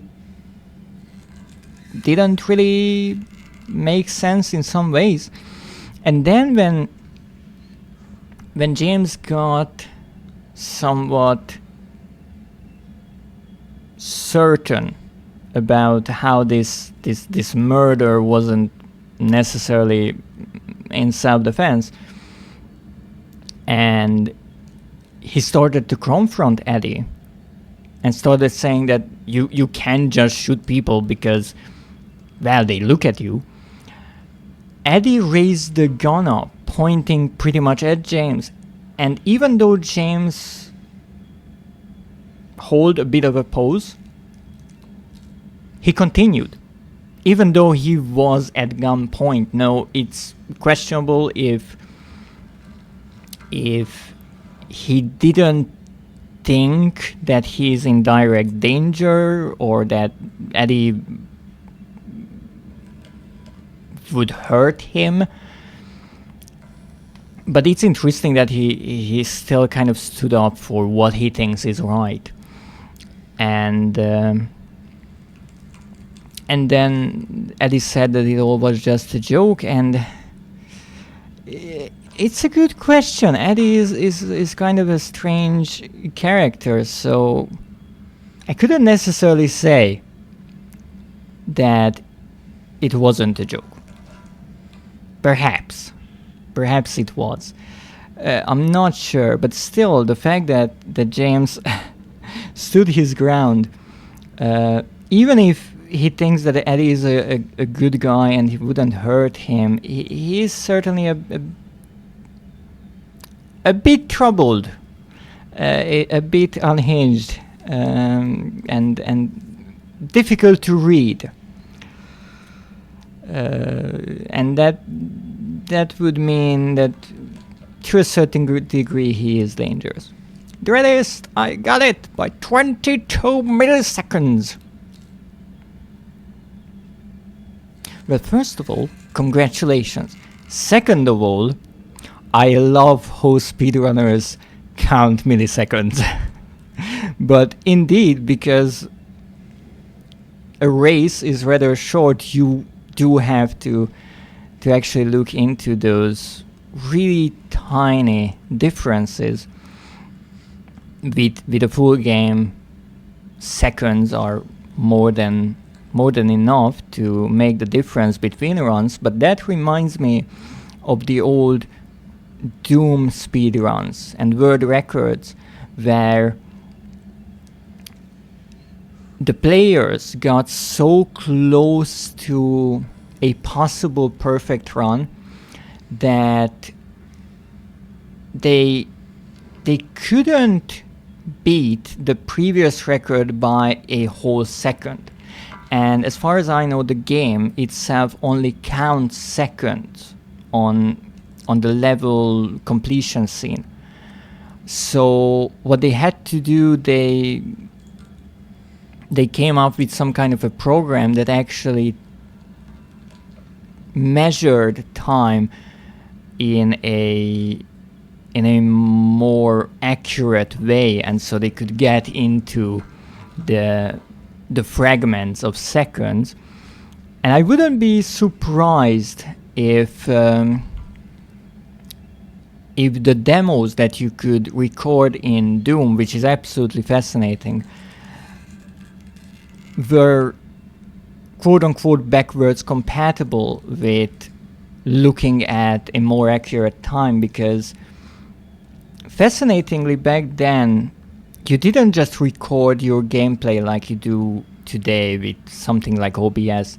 What you did is you used the game to record the demo of you, which didn't contain any graphics or anything like that. It only recorded your movement, your actions, and which way you were facing in form of data, and you could play it back in the actual game.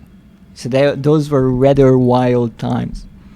Now let me see. True, but you should see how ridiculously far modded Mario Kart Wii takes it. For example, the official verification mode records a time like, and I quote, 2 minutes 15 seconds point 8312 597384445. Okay, that I have to admit my shortcomings. I have plenty of them, but I have absolutely no idea what such a measurement would be even called. Because it's a millisecond is 1,000th of a second, right? So 15 seconds point 831 milliseconds. All the rest are actually fragments of milliseconds. That is unbelievably accurate. But I'm pretty sure there is such a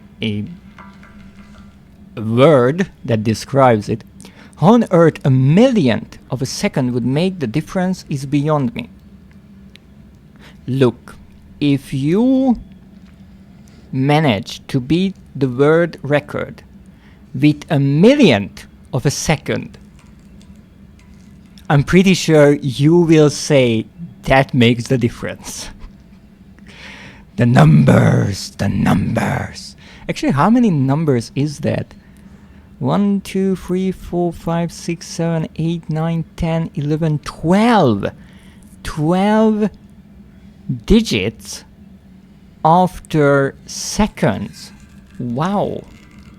No clue. I have no clue either. That is unbelievable.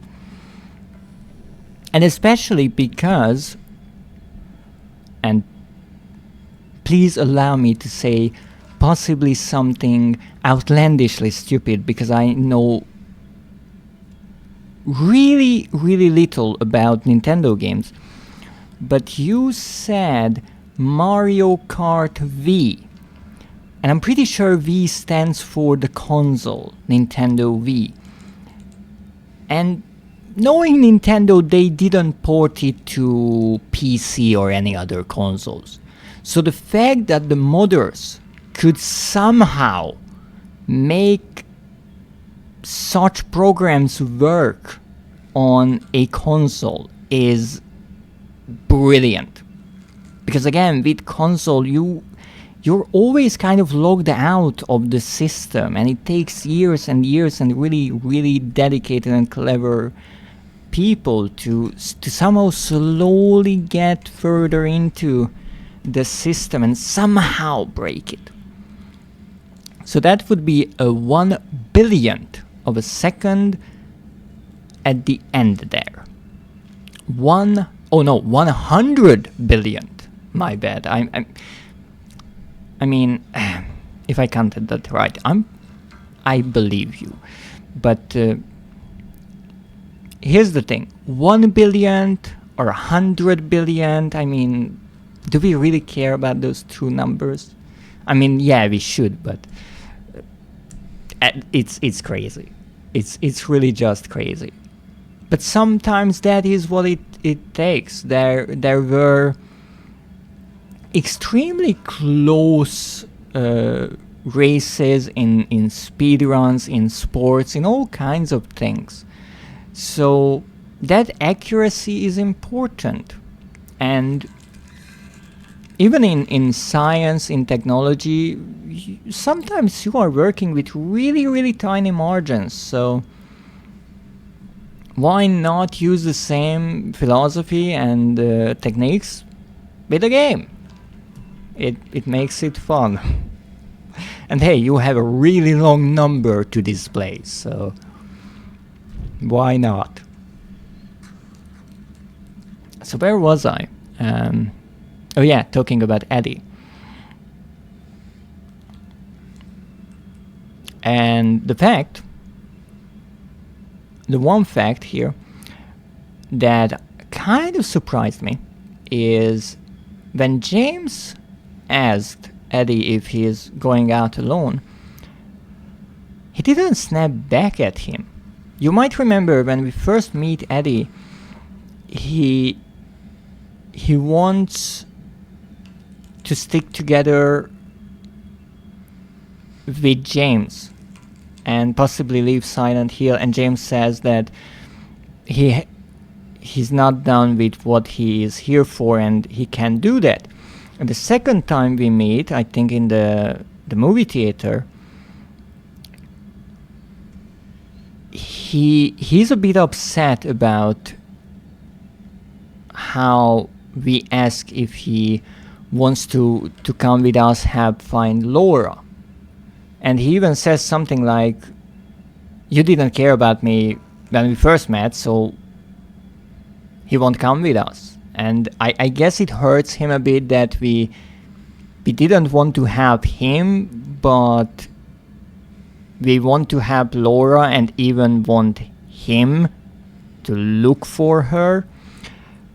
But here he just says, yeah, and walks out. So interesting that even though, once again, James asked about kind of sticking together, there was no response with any kind of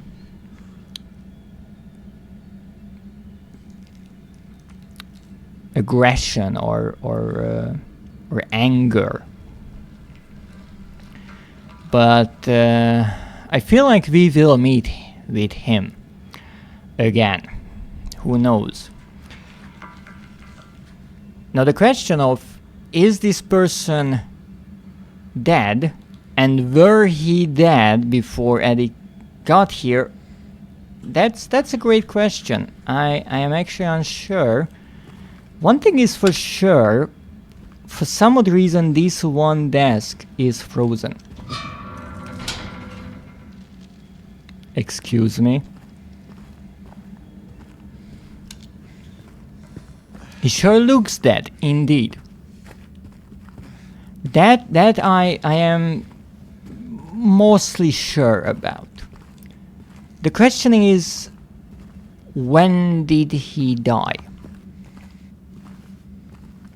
And that I have no idea about. Oh, that is frozen too. So maybe the AC unit froze, and that's why this one spot is colder than, let's say, that. Well, I guess we should look for a way out.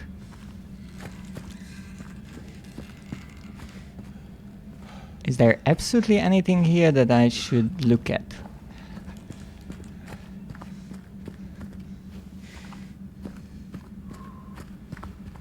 No, this very body is actually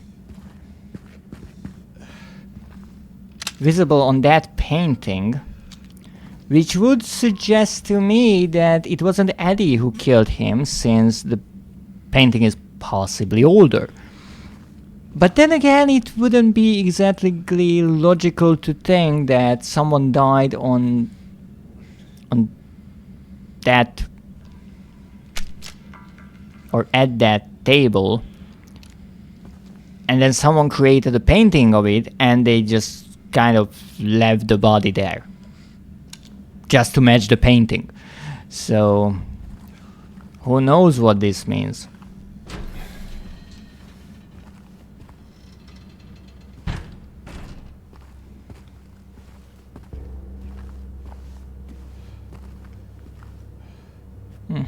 Yellow lines leading to different areas. And is that a save point? Oh, that is a save point. Is that a rifle? Yes, it is. I will get you somehow. Okay, penguin. Lovely. Masks. strange. Toluca prison, they still haven't found him. Since he had the cabinet key, we should assume one of the prisoners got his hands on it. Get the spare from the visitor's checkpoint and secure the rifle before it falls into the wrong hands. Gun cabinet notice. Alright, let's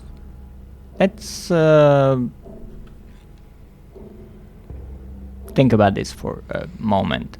It actually has a Toluca prison stamp, and I think even a signature there that is possibly not here.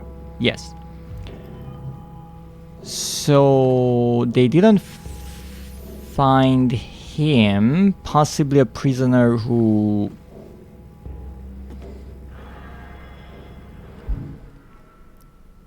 is trying to escape, and he has the cabinet key. We should assume one of the prisoners got his hands on it. Who is him? So there is a person who hasn't been found. This person has the cabinet key, so the prison guards can assume that one of the prisoners got his hands on it, the cabinet key. So the person who hasn't been found yet is not a prisoner, but a prison guard who is lost. Maybe there was a prison guard who went missing, and so they are assuming that he was attacked by a prisoner, and since he had the cabinet key, now the prisoner has it. That would make sense. Get the spare from the witness checkpoint and secure the rifle before it falls into the wrong hands. What spare? It wouldn't make sense to use a spare key to lock the rifle cabinet because someone else has the other keys. So a spare lock, like a padlock, and that's the one we see on the cabinet now. Nonetheless, I think what we learn from this is that we have to go to the witness checkpoint to find its key. At least that is my guess at this very moment. Other than that, it's a bit confusing. I'm not sure why I'm confused about this.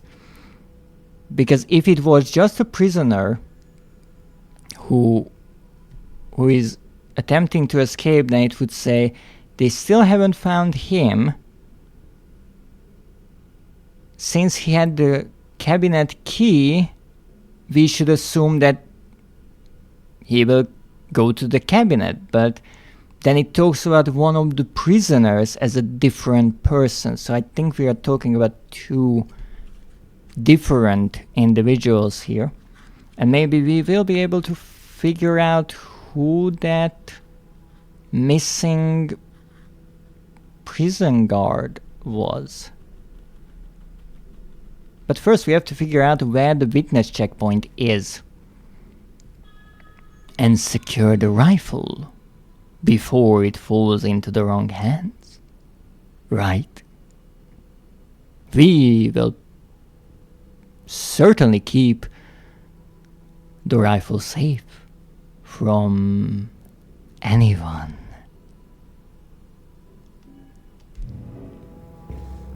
Anything here? No, wait. I wanted to say nothing, but this is just a really, really deep drawer. Owl. 20 rifle cartridges. Proudly loaded in the USA by American workers. I guess it says 356, but I'm not sure. Owl. Okay, well, I'm pretty sure we will not get 20 rifle cartridges. Perhaps 2.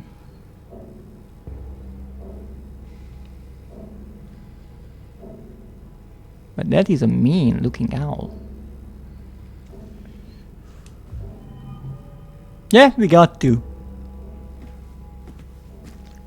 Did we get a map? Yes, we got a map.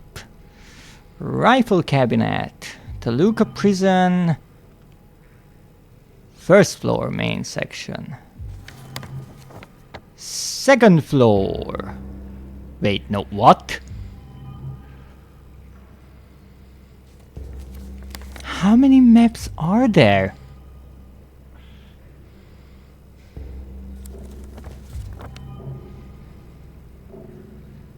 Goodness!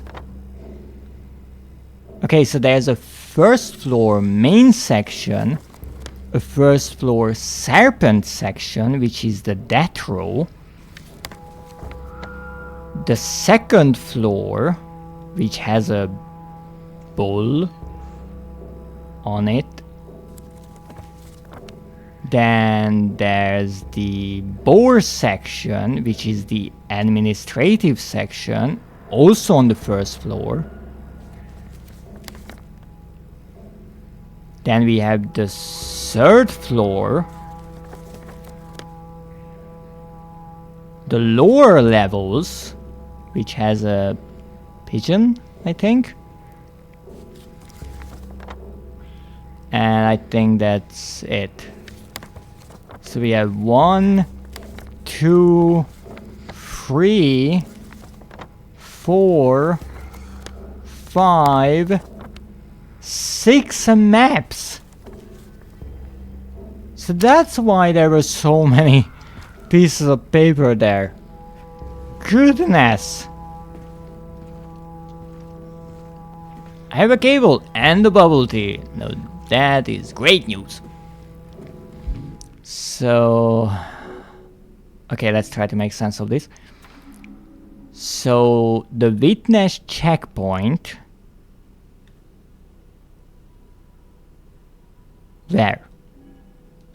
Where is the witness checkpoint? The map has a question mark there. And it says witness checkpoint. So we have to get to the first floor serpent section, which is the death row. I'm pretty sure it's behind another locked gate, so let's save. Oh, we actually see the bars on the ceiling. Let's take a look at those. Oh yeah. Looks rather otherworldly, but I'm honestly not sure in which world we are right now, or have been for a long time. I thought that was an X, but also I just realized there is a floor above me, which, yeah, there is actually a floor above me. Uh-huh. That is not at all concerning. Okay. Well, let's look at where the heck we are. So we have the rifle cabinet. The canteen is behind us. The chapel is to the left. Block A is in.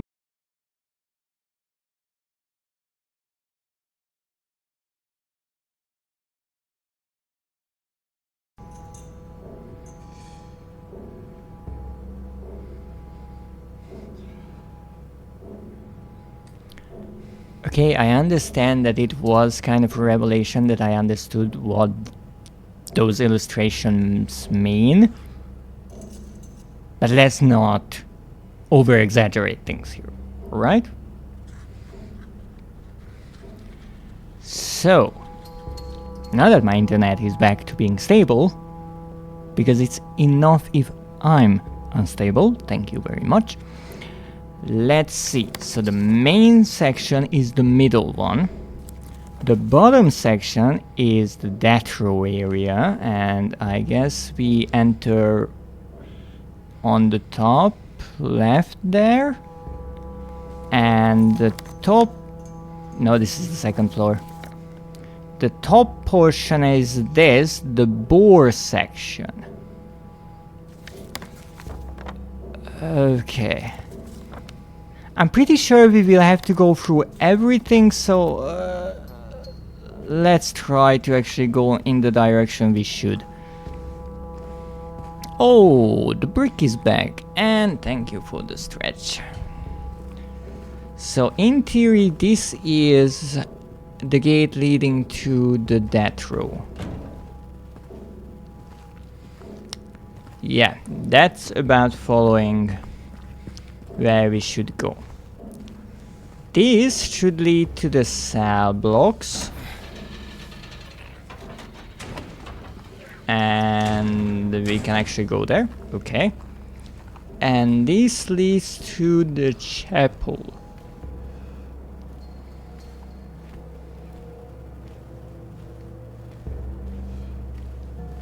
Alright.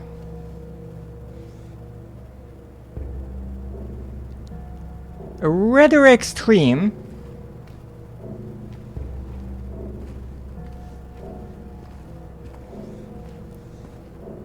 Straps on the seats.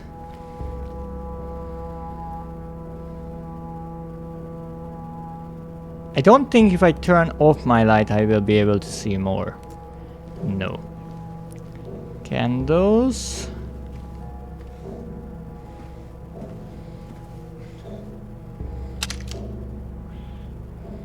What? Spikes? Those actually look like finger crushers. They were a torture device back in the medieval times. Even though I don't think they had spikes, perhaps some versions had.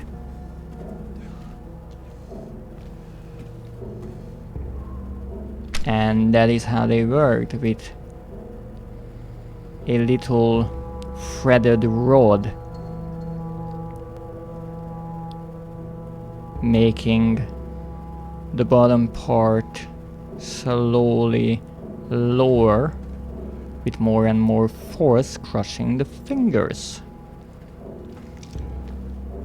Straps on? No, not straps on. Close your eyes, maybe that helps. I don't think so, but thank you for the idea. Maybe they are not crackers. Well, I guess you could crack a nut with them.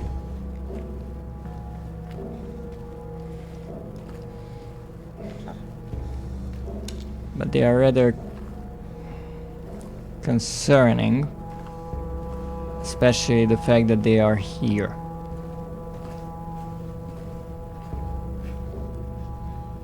Okay, where am I?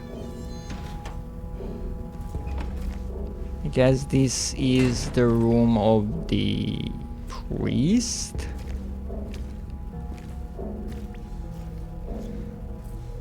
What is that? Oh, a syringe. I have quite a lot of syringes at this point. Oh. Nothing. Oh, that's a pipe in an ashtray. A rosary and a book. The prisoners do not feel remorse. In fact, they do not feel themselves to be sinful at all. Even the simplest of them will try to shield themselves from the Lord's gaze with what little words they know. And so they dream blissfully, the sinners that they are. For no matter how foul and loathsome one's existence may be, human nature abides. Eat the book. No. Thank you, but no. It looks rather dirty. And its content rather disturbing. Okay, so what do we have here? A weight? The heaviest weight.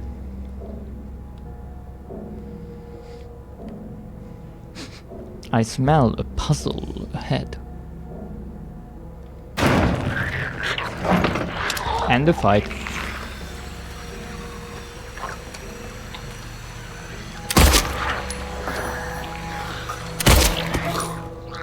This was a nightmare version.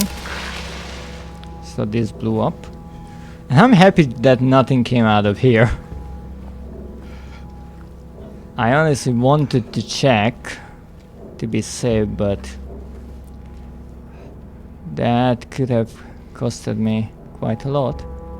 Though I am curious where this creature came from. Perhaps next time I can run ahead and check. Maybe just from here.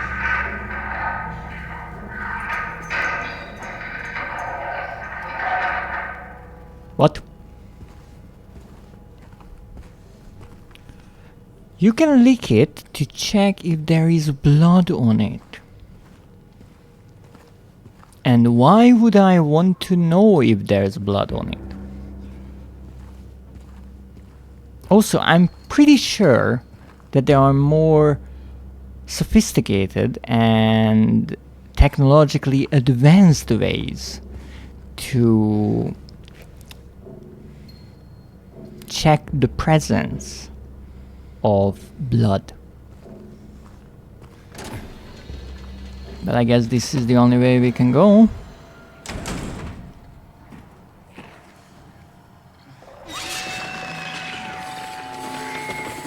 What was that?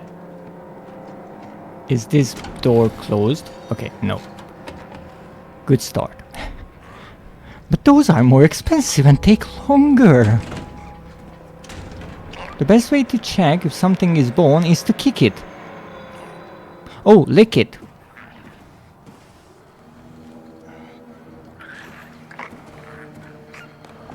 I'm not sure if I would want to work in a laboratory with you.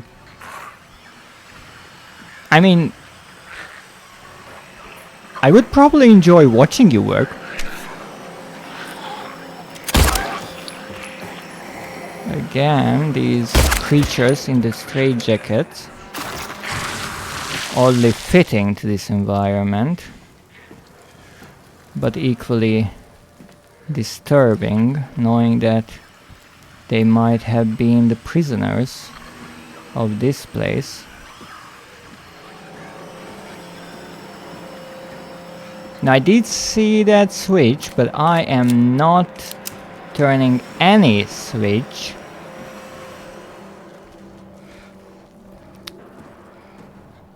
Before I make sure that I at least got rid of the enemies that are already here.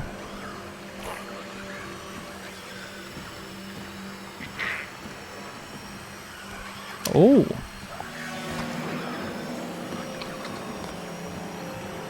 No licking in the laboratory. I see. But then why do you want me to lick everything in this game? I mean, yes, it is not a laboratory, but come on, it's a prison. I guess the red lights mean that something is closed.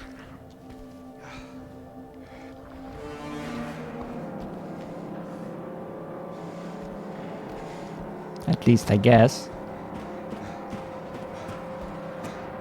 And I'm kind of sort of already lost here.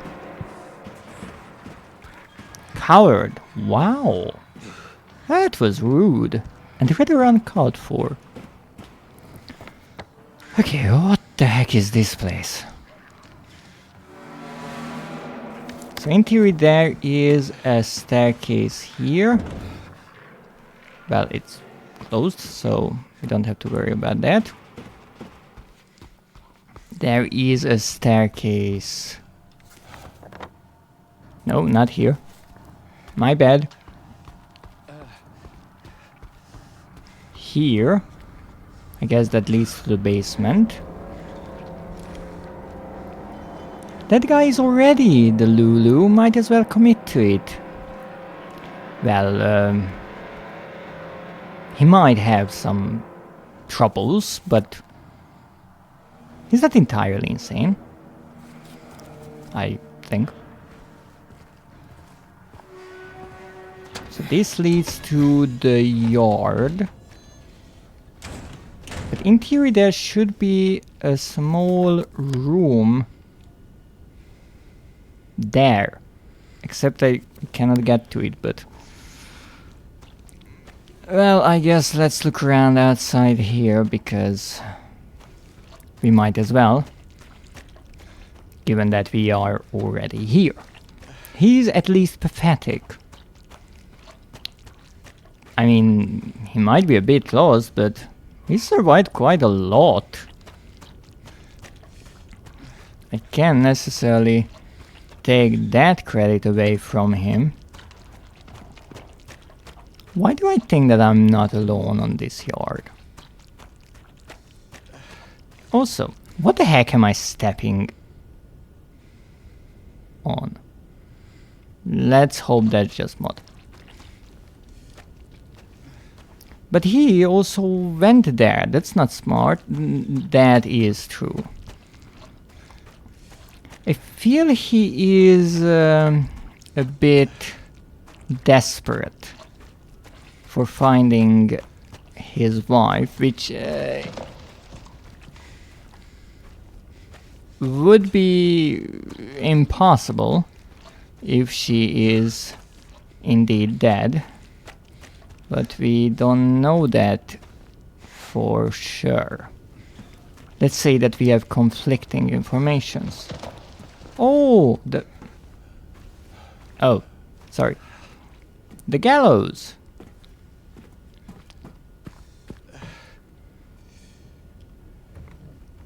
Oh, would you look at that? Instead of one pyramid head, we have 2 pyramid heads. And a hanging body. Okay, what are these noises? So we have 1, 2, and 3 on one side, and I'm assuming we will have 4, 5, and 6 on the other. Okay, I'm really confused about these sounds. The Lulu and pathetic. Well, you have your own opinion.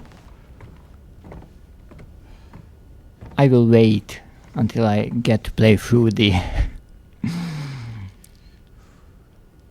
the rest of the game to understand more of the characters.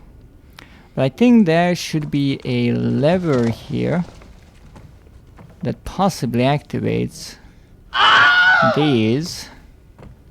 Okay, all of these noises are getting a bit on my nerves. What is happening here?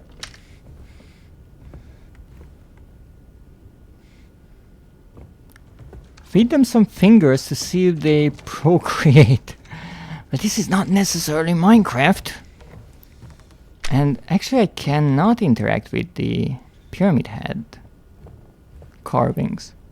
Do they have a baby pyramid head? Good question. Well, this will be difficult to read. But apparently I can't even interact with the middle sculpture, only the entire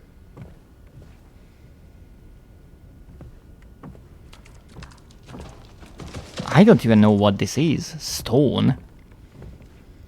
To read the text, which says pull ye but once on rope's frayed end. Choose the one justified from among the damned.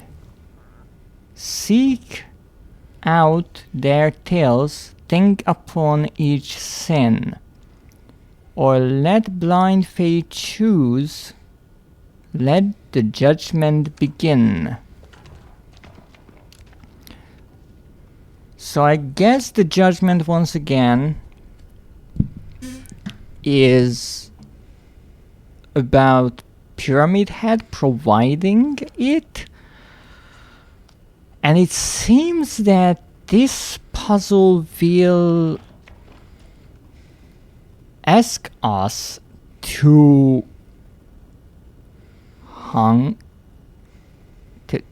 hang ourselves. But we have to choose the one justified. So there are 6 prisoners, 6 damned, or sentenced to death by hanging.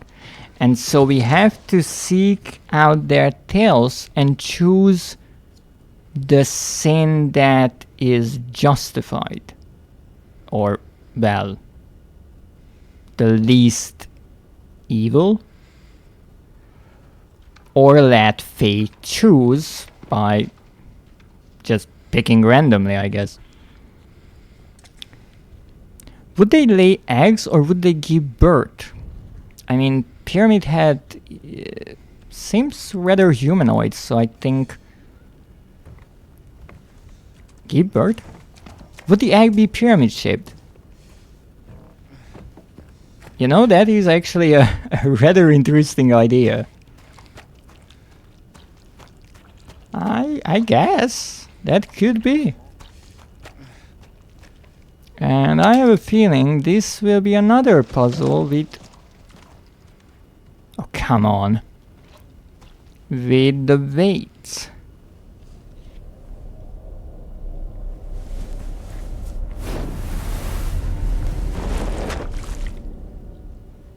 That is a statue.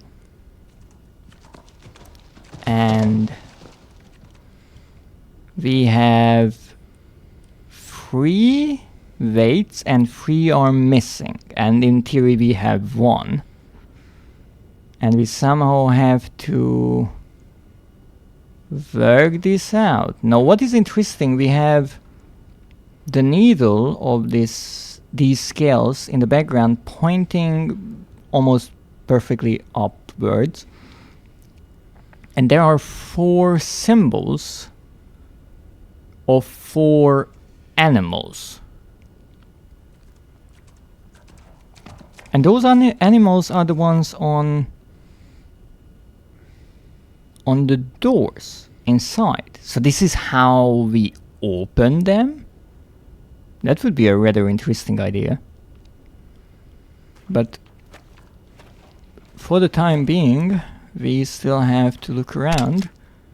And I assume this is a statue of Lady Justice.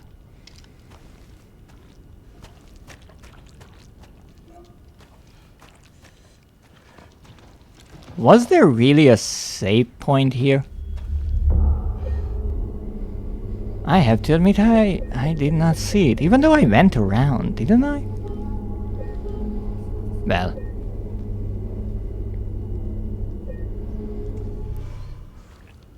I guess we will be in this prison for a long time.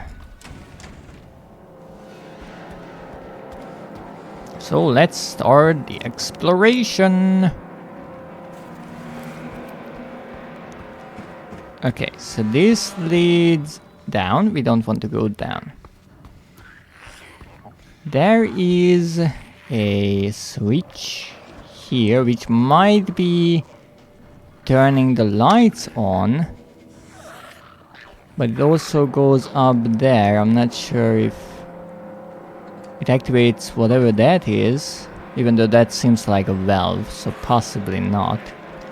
Save point is only available if you lick something. Ooh, that would be a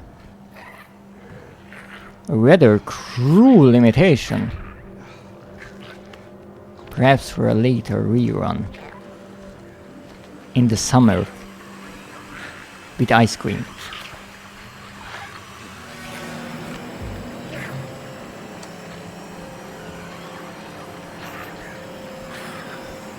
So we have to learn about these prisoners. Can I open this? I can open it! Yay!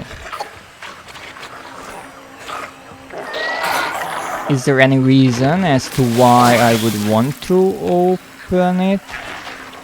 Oh, I think yes.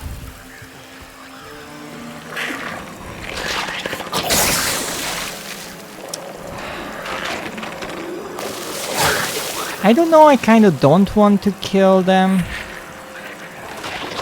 Even though they are imprisoned here, so... might be a mercy kill. Oh, they put a bucket underneath the dripping tab, that's nice. Not much here, except... spider webs? Or mold, I'm not sure. Can I open this one? It seems the answer is yes. But won't the bucket overflow? Yes, indeed it would. It's kind of a momentary solution. But it seems like to me that these gates are not controlled by an electric system. Oh, that is some interesting writing underneath the bull's head. Thank you for noting it down, James. So I think this will not open anything, rather turn the lights on. Indeed! Light! Let's make this place a bit more... What? More welcoming, I wanted to say. So if I turn on one of the switches, all of them turn on, but they go back. I mean, that is one way to cut the electricity bill. Okay. That's another one noted then. I made a windmill in Vintage Story and did some things to make it more efficient. Now I just have to make it pretty. Oh, that's the most difficult part for me. I'm really not good with building nice designs in such games. Alright, let's get you out of your misery.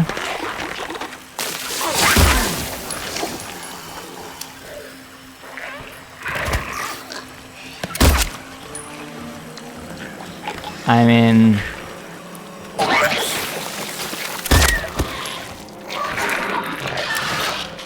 I tried.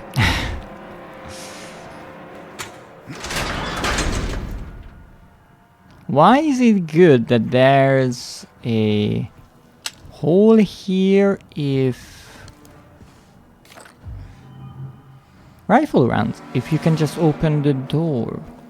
Oh, maybe because you can sneak up on them. Perhaps. What's this? Oh, another one of those carvings, stone carvings.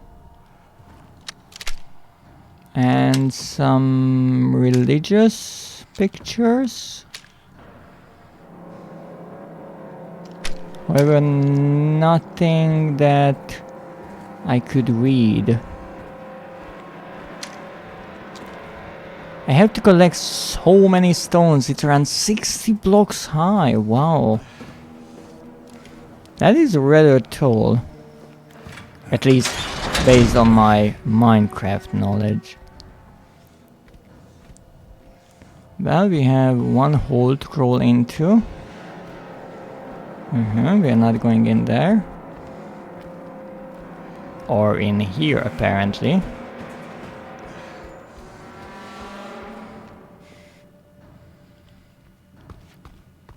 So freaking dark in it. Oh, wait a moment. If we are here, we might as well check the other door here. It should be here somewhere. Oh, here it is. The door. Cracked for some reason. And check these cells. But I guess we will get into one of the cells on the other side, at least.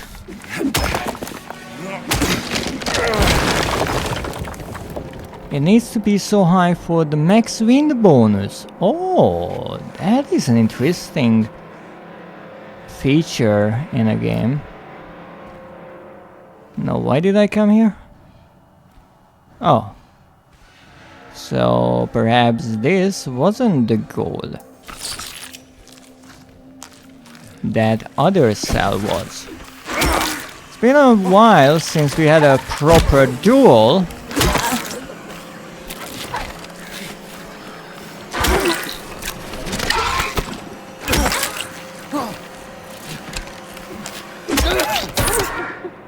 Well, you got me once, have to admit it.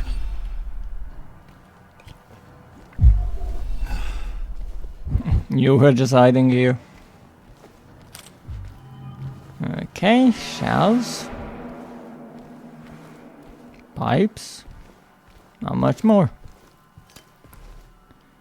Winky's story is pretty detailed. That's nice to see.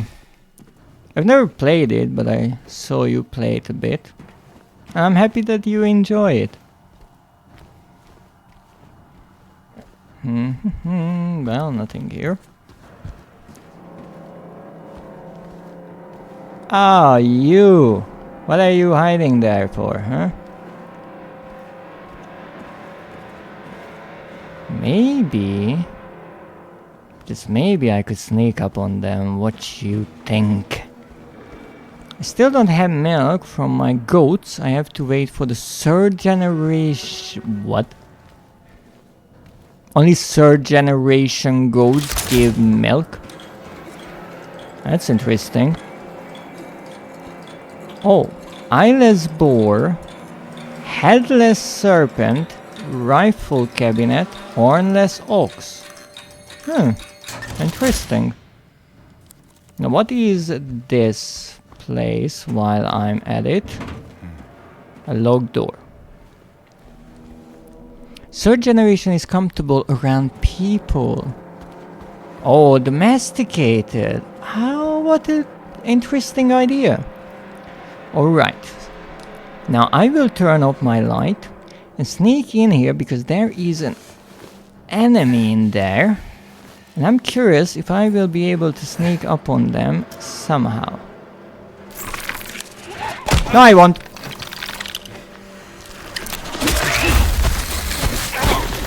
Get off of me. Ow. Wow.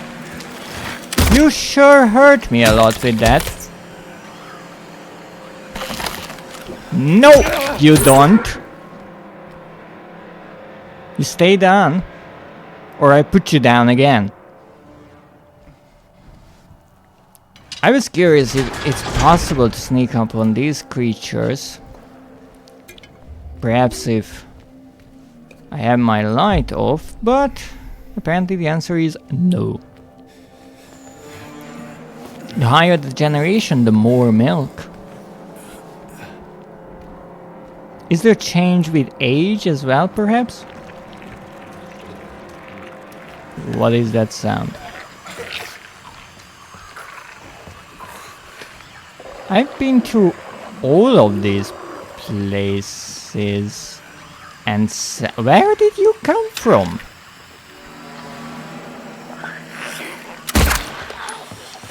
I'm literally been to that very cell before.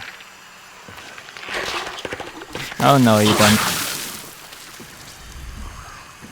Oh, it doesn't change with age, at least so far. I see.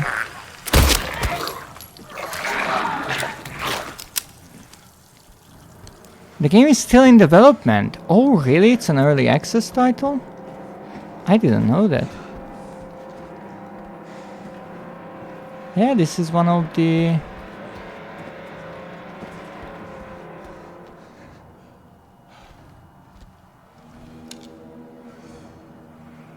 cells I've been to. Wait, that was the cell where I shot one of these creatures. But it's missing. It got up. I shot it, and then I even went in there, and it was dead. But then it wasn't.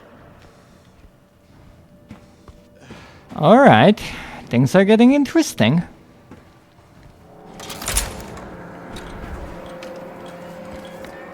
But it seems that we've been to pretty much every cell.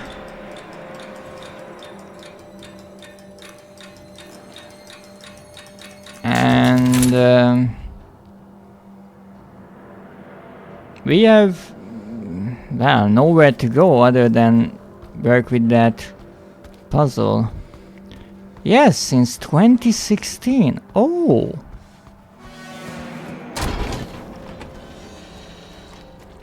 I must have missed it. But I'm happy that it's getting so much love and attention. Oh, wait a moment, I just realized. These ones are actually not there, it's only my flashlight that makes them appear solid. Only this one weight is present. So I can put it here or here. As you can see, not much of a change.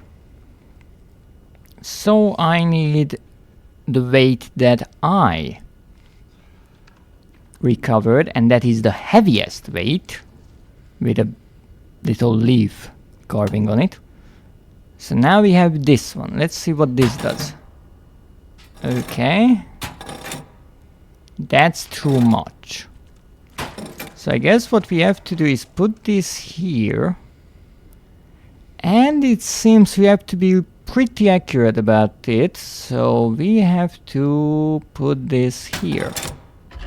And indeed, that opens the serpent. Anyone knows where the serpent goes? I think the serpent was...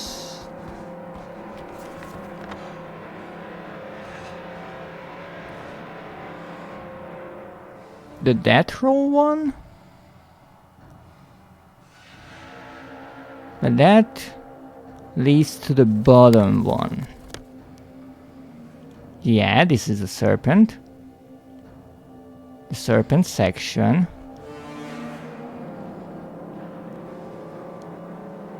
But there are two windows. There are two doors leading to it. One of them being this one. The other one we already tried, but we couldn't open. Actually, yes! The light changed from red to white. The developers are pretty passionate about it. That's always lovely to see. Much like how with this remake, I feel like the developers at Bloober team were rather passionate about making a faithful, but not adaptation, but remake of the original game, and also add little quality of life changes to make the game more accessible to everyone, even those who are used to the many features of games in the modern day.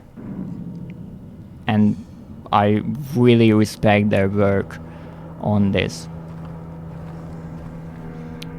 I think that is the execution chamber. A phone.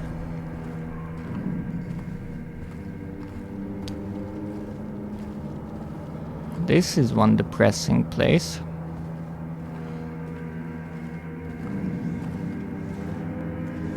Nothing there, okay.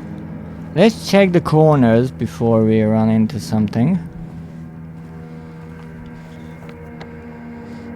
So we have to make our way from here to the witness checkpoint. And the next stop is the guard room.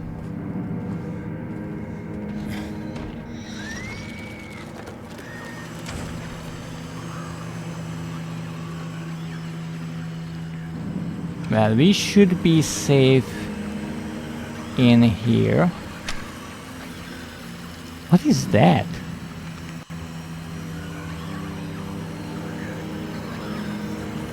I'm really not sure. That seems like one of the old legs creatures, but rather strange pose.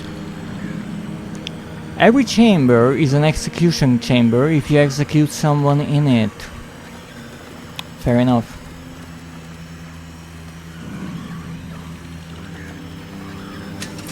Well, the open part means that its door is open, and hopefully we will be able to open all of the doors, because there's a good chance we will have to.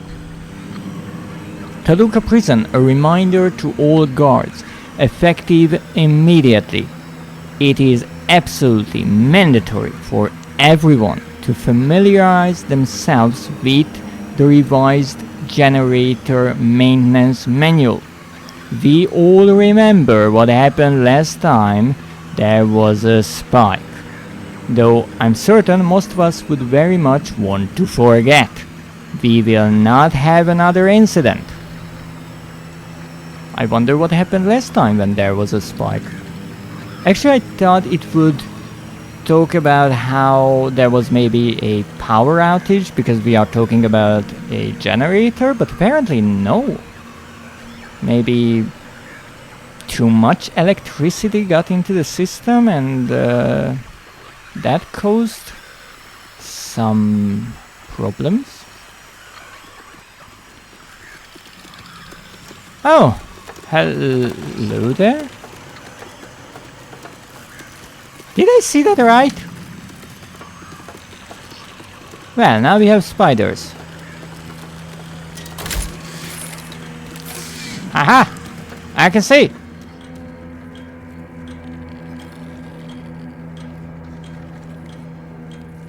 They don't like the light?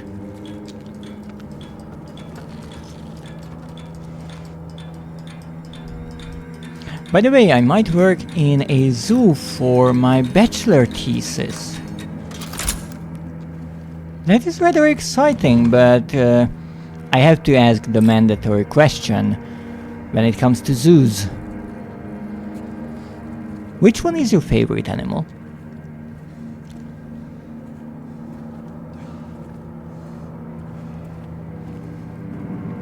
Alright, so it seems we have two options. One, we open this door, go out and, well, possibly get murdered.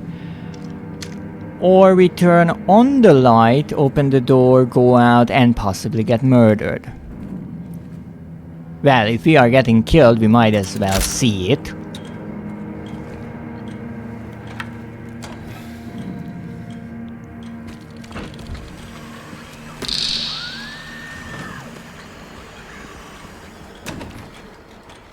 Let's stay close. I'm curious if they would come back once the light goes out. That might be the trick to dealing with them. Also, I almost turned the game into an FPS one for a moment. I see you. I see you. Oh, it will be so annoying to deal with these. Oh! What the heck are you?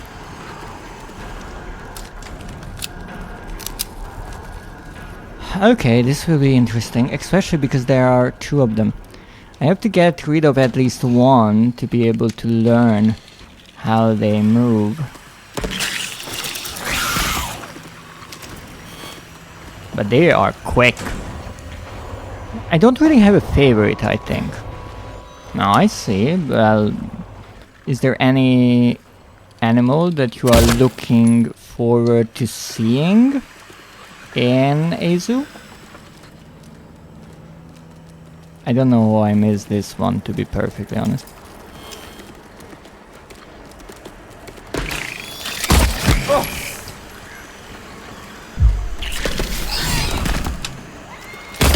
Wow, they are quick. Real quick. I might be better off hitting them. If I can dodge them, that is. But they are rather fond of jumping from the walls. Okay, you are dead. So this one looks... honestly, look like a lot like the other creature we already fought many times, except all of its legs are the same length.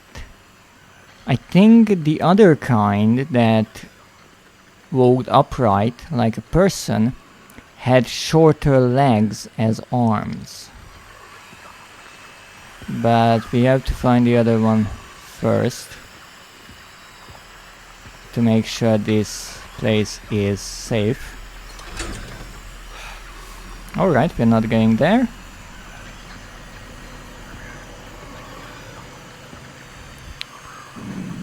The reptiles and fish. I really like aquarium. When I was younger, we never went to the reptiles because my sister is afraid of snakes. Penguins are fun too. Oh, they sure are. Little Silent Hill 2 fun fact. The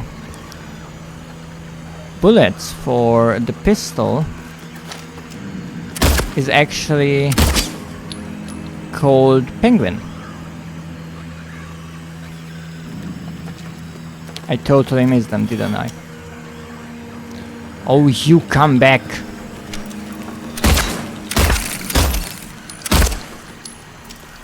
Great, we have more of them. Ow! And they hit big times. Oh no. Okay, first of all, let me heal. And then deal with them. Okay, this will be interesting.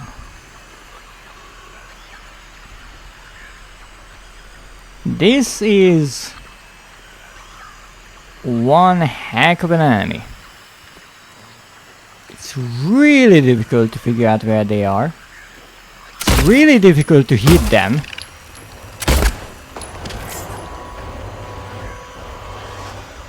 They take way too many hits, if you ask me.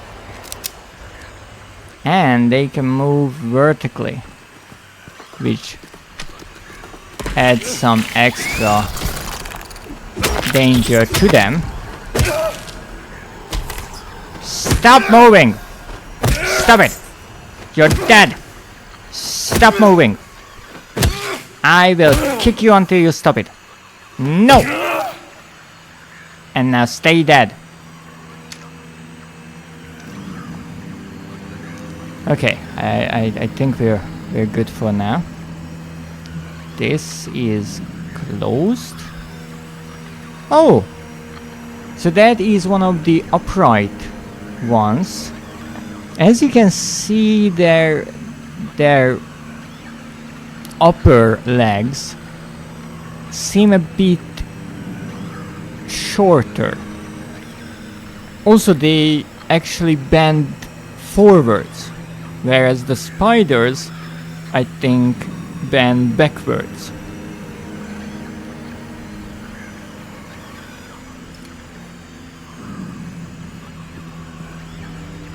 Now these doors seem to be logged with some kind of an electric system, so we will have to figure out how to get inside of them. And there is a locking mechanism. Toilet.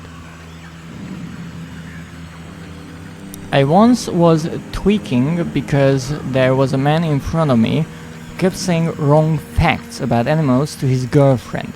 He even named the animals the wrong name. Family photo. Well, there's not much we can actually make out of it. We will be together soon. I guess these are the family members of one of the inmates. Collected family photo. This might be connected to one of the 6 inmates we are trying to learn about, but there's not much I can actually go off.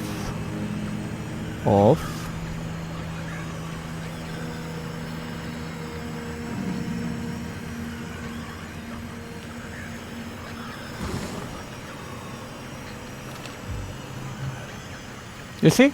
Handgun ammo, and not just any handgun ammo, but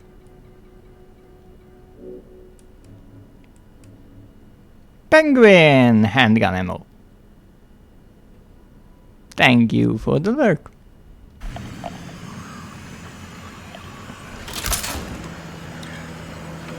Okay, let's turn this on so I can see for the short duration of 3 seconds.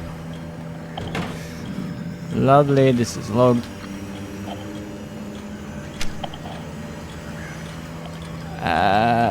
I guess this is some kind of a summary of inmates and employees with totals, but I can't quite read it. Okay, what the heck is here? I'm assuming more spiders, which I'm not exactly delighted about.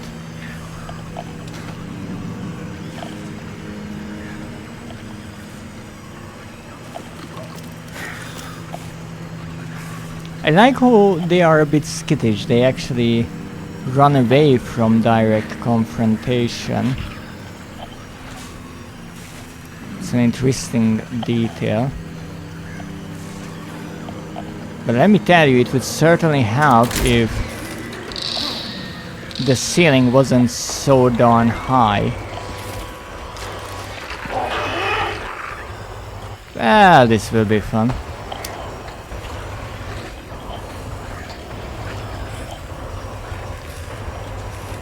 Oh, this timer is actually slower. Nice. Oh! I never know where they are. And even if you run, it will not help. You have to dodge them.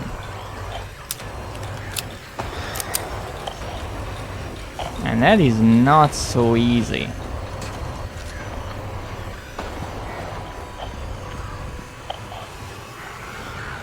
Let's try. Is that a leg? No, that isn't. But that is. What did you just do? You fell down? Oh, you poor thing.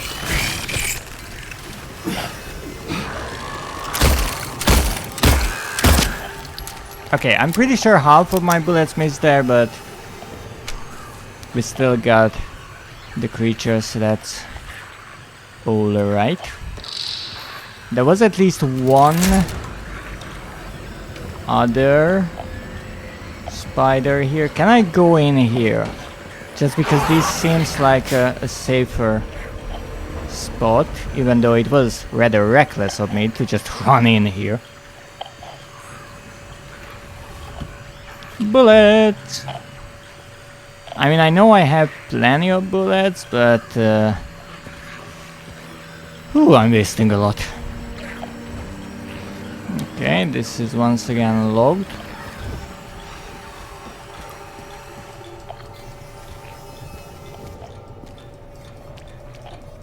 Any idea what this place is?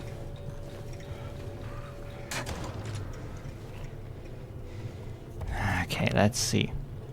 So we went from the guard room all the way over there, and then this is the big open area with the cells, and then we ran through one and another, and this is the witness room,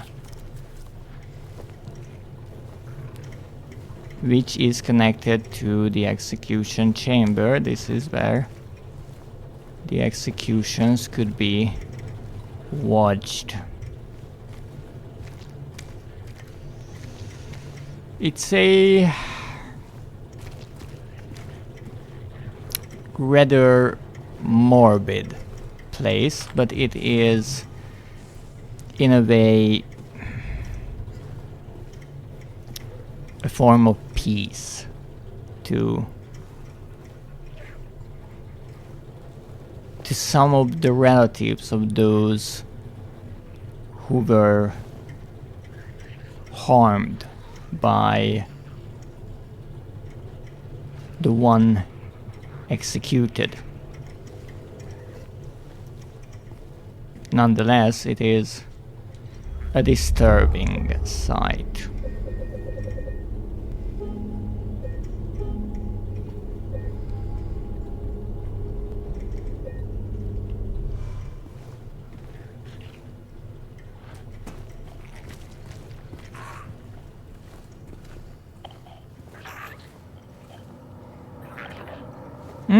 Interesting, because this is possibly that room that I couldn't get into because of those cabinets being in the way. Indeed, and somehow I can get there through that hole. I just love how many options I have. I really thought for a short moment that I could just walk through this area and you know, just not worry about all the enemies. Silly me.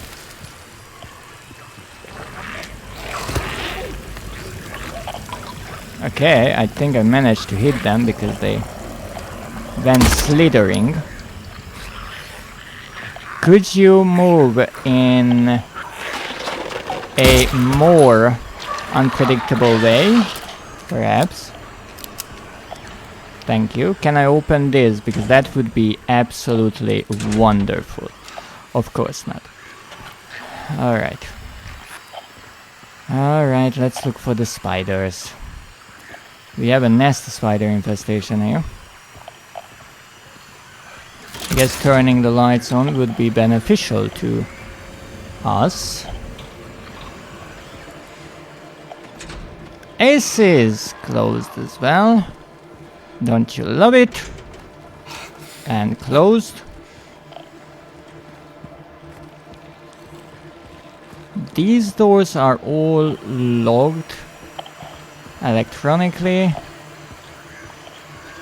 That spider should be nearby because the noise is louder here. I have no clue where they might be. Okay, I think we can open this. No. Understood. Maybe this one. Love it. No. Whoa, ho, ho, ho, ho. Okay, where did you all come from? Not like I really want to know, to be honest. Why do I always want to save on ammo by only shooting once? As if they would go down with only one shot. I'm pretty sure I got you. Wait, I did? So I shot them, but they were already committed to the jump and they just launched themselves at me? Huh, interesting. Okay, nothing here, wondrous.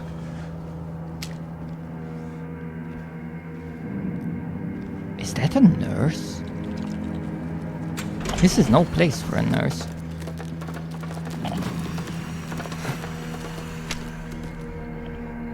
Oh, and they just woke into the darkness.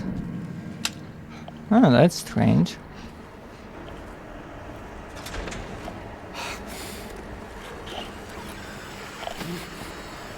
Okay, where are you? I know I will have to get rid of you later or sooner. There is no question about that. As much as I think it is possible to not kill every enemy outside, I'm pretty sure it is mandatory here. Was this the enemy that tried to attack me, or this one was already dead? I'm honestly not sure. But the question is, can I open these now that the lights are on? No, well, that wouldn't have made much sense. Fair enough. Oh, where the heck are you? I want to look at my map and make some sense of this darn place.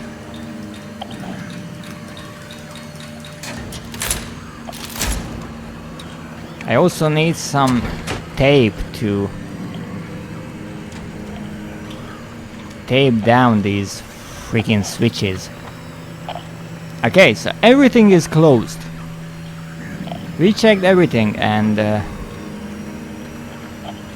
we are screwed. That's intriguing.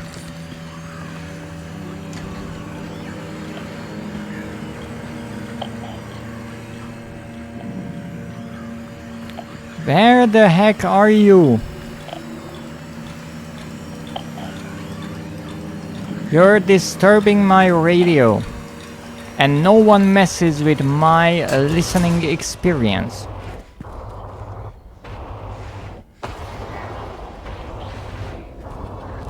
Okay. Have to admit that is pretty unnerving.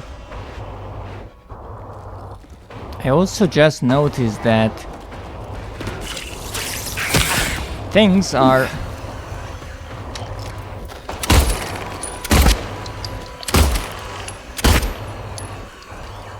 more dilapidated in that corner. And whenever I come here, I get attacked. Which is strange. Why? I can't do anything here. All of these are closed. There are some bars that look as if you could interact with them, but maybe they are just covered with spider web and that's all. Could you stop for a moment? It's really difficult to aim like this. Thank you. Okay, we should be somewhat safe. Yes, I can still hear my radio. Alright. Now, let's make sense of this place.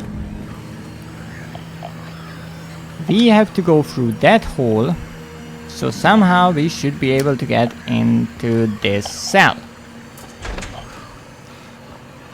But to get into this cell, we have to do something. Can I break these bars with the white on them? No. What scratch mark is that? Did I make that? I don't think so. Alright, well... I guess I will have to look for a key or something.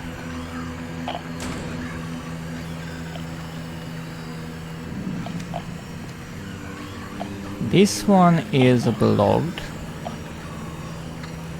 That's empty. Can't use these.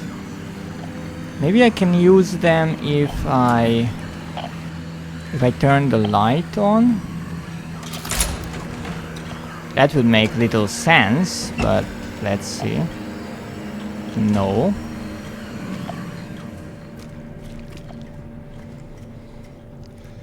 Oh, I know. I have to go to the only spot that I haven't explored yet.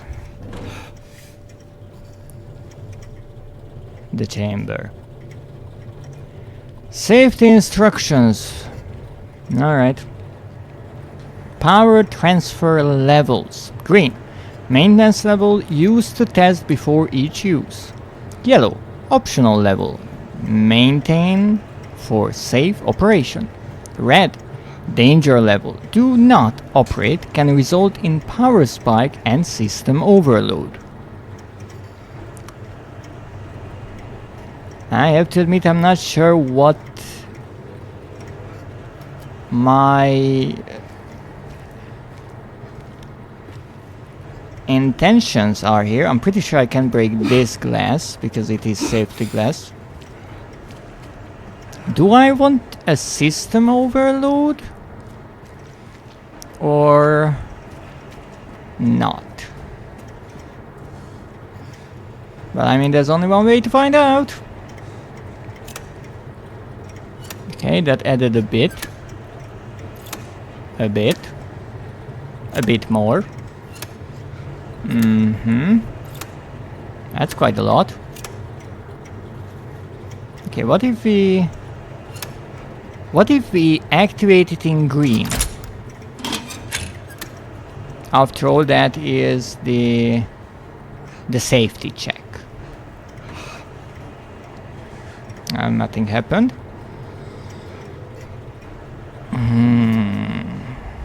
In this game, it's rather rare that the player is just left to wonder what to do next. So I have a feeling that I must have missed something obvious.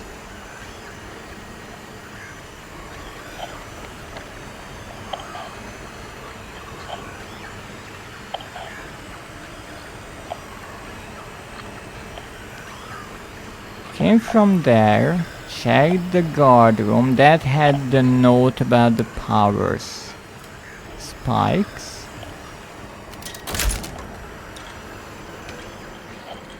We have this table.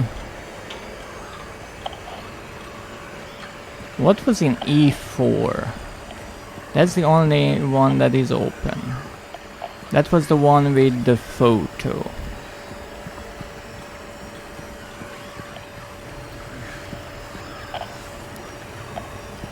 What am I missing?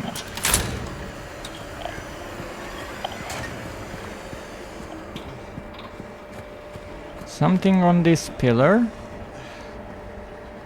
No.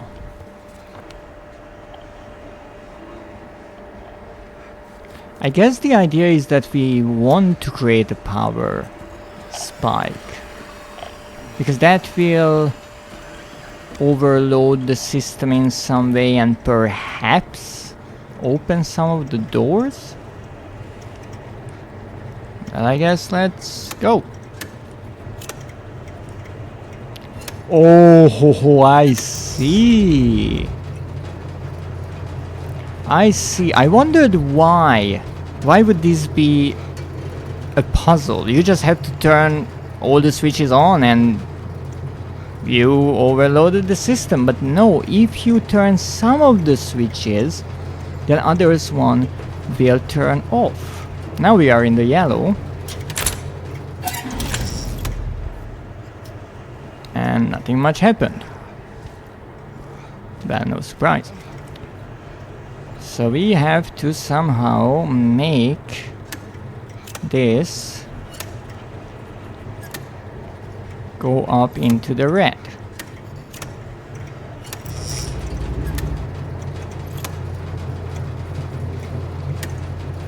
But this is rather interesting. So, if I turn this on, we don't know what happens because everything else is off. These two work together. In a certain order, because the left one will turn the right one off, but then you can go back and turn that on.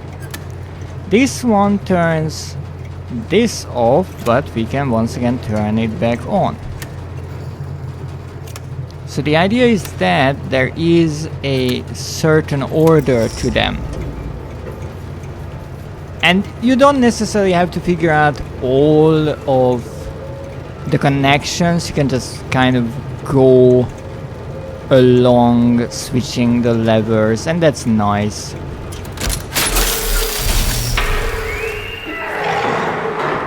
Oh, that sounds delightfully dangerous.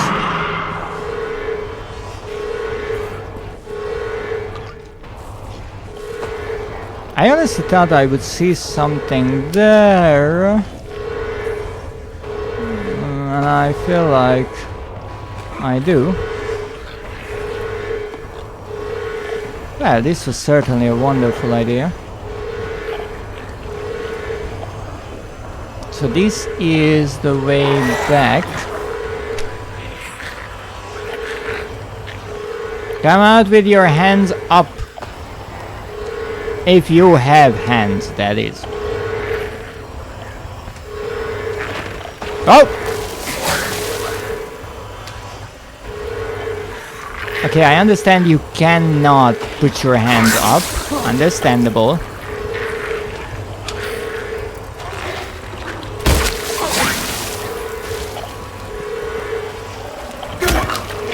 I don't want to waste my bullets, not because I don't have bullets, but because this seems like a place where I will need plenty of them. So, if we find ourselves facing an enemy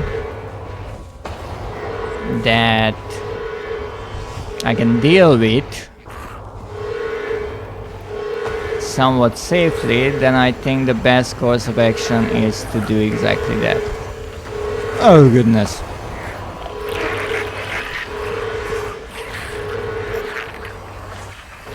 Oh, I guess that's a bait. This one is somewhat more dangerous.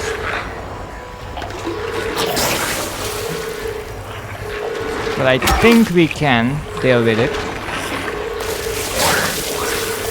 Oh goodness, you have quite the spray. Oh no, no, no, no, no, no, no, no, no, no, no, no, no, no, I thought it wants to get away, but it wanted to blow up in my face. Even though I clearly realized that it was a nightmare version that wants to blow up in my face. I think that was an all leg one. Oh, and this closed. I guess that is a safety measure of sorts.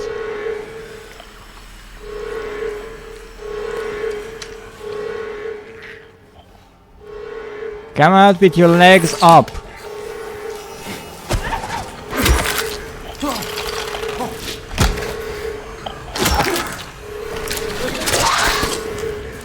That hurt. I'm not sure if they are stronger all of a sudden. Whoa! Oh, that was just the pipe in my hand. I really thought there was something next to me. Oh, come on.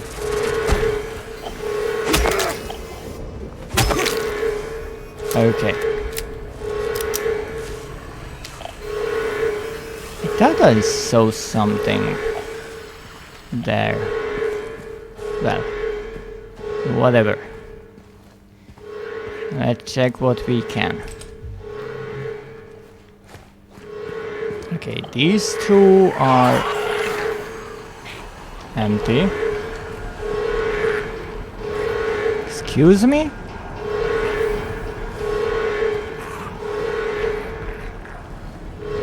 Oh, these are sliding doors actually. Nothing in the corners as far as I can see.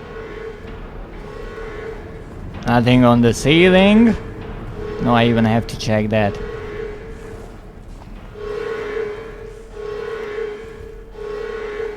No, one of the creatures walked into a door on the left, but maybe that was the creature that I just killed. Thank you. I wouldn't be surprised if there was a photo hidden somewhere here.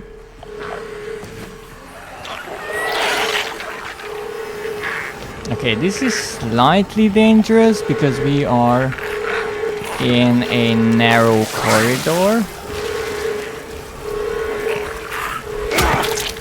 Let's try our best.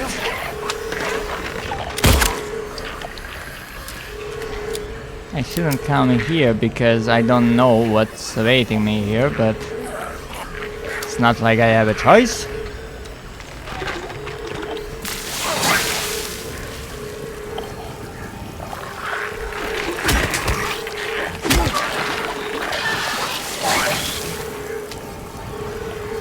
Isn't it lovely? Did I hit you with the second one at least? I know that their acid can hurt even on the ground, so I have to be careful about not stepping into it, which I'm trying to do.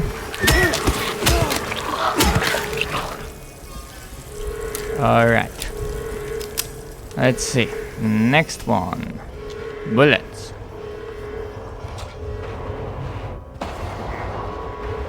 Oh, that's a tray. I thought that was a paper. Bullets. Nothing in the sink. Nothing at the toilet.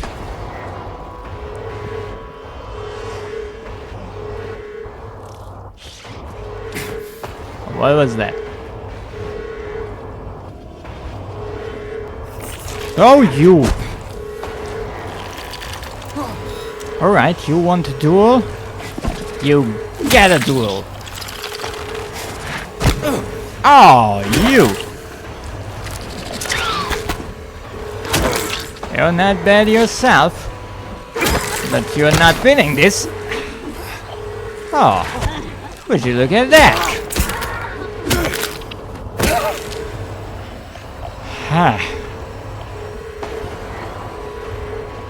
It's interesting that I ran past this cell, but I guess because I didn't look at the creature, they left me alone. That seems like an IV stand, meaning that whoever was here was sick.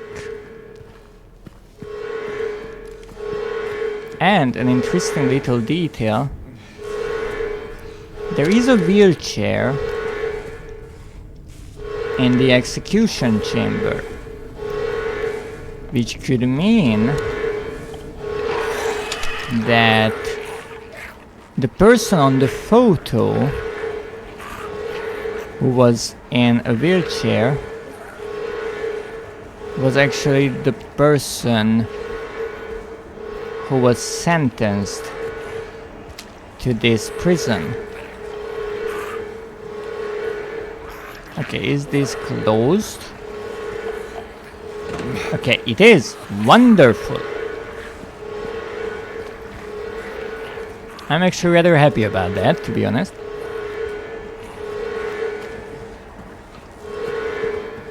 Oh, before I forget. Medium weight. Not sure what the carving is, but it sure is bloody. I thought that I could inspect the chair. I wasn't expecting a weight to be there.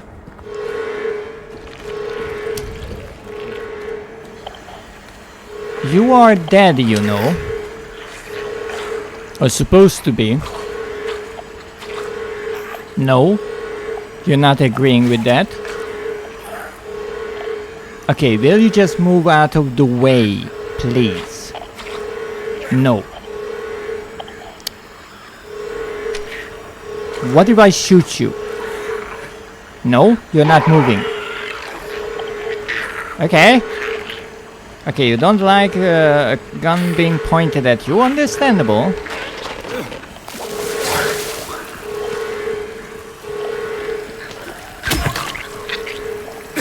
Aha!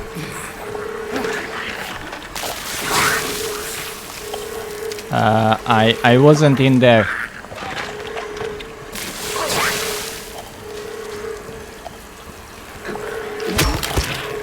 Okay, now will you stay down, please?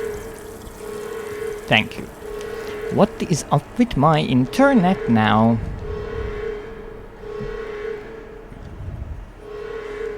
We are losing frames. That's not good. Come on. Maybe I need a tea break. That's what the internet is trying to tell me. Understandable.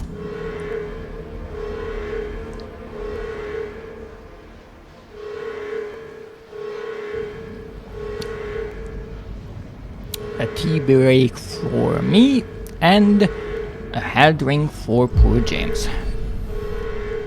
Much better. Now, can I actually go this way? No, because this is locked as well. Well, then I think the only way we can go about this is actually through here, and this will bring me back to that hole with all of the cells around.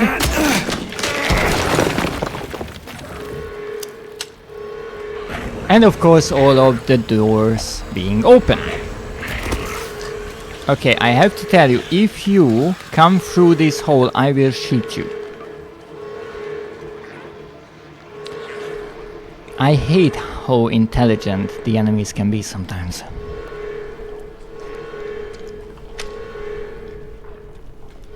Okay, like I have a choice.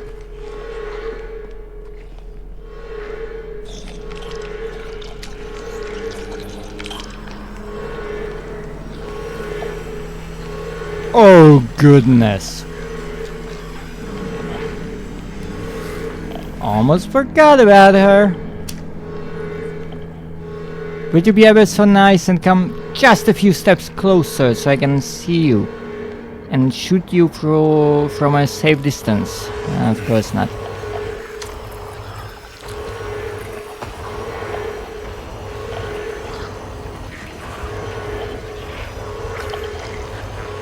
Ever thought about becoming a contortionist? Oh, of course, the timing is so bloody perfect.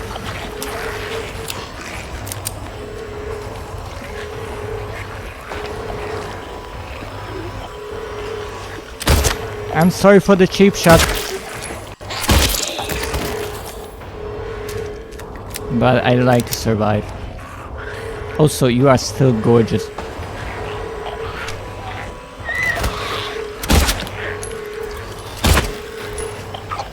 Why do I always try to go for the headshots and miss them?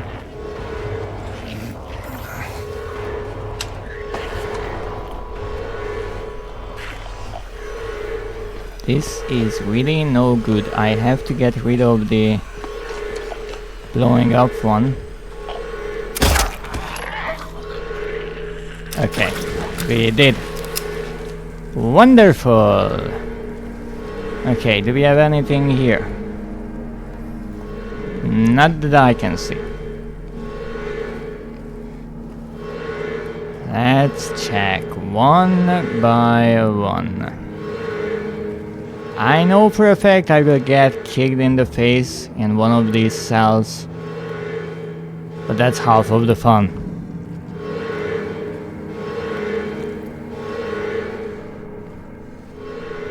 Anything in here? No. I'm not sure how I'm supposed to uncover details of these prisoners, because I'm not finding anything. Said me, and found the photograph. 4 months to go. Alright, this is number 15. If only I knew what these photos are about.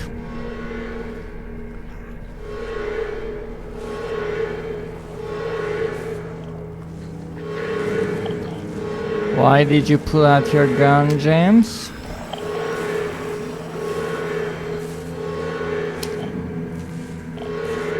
If someone is in there, I'm going in.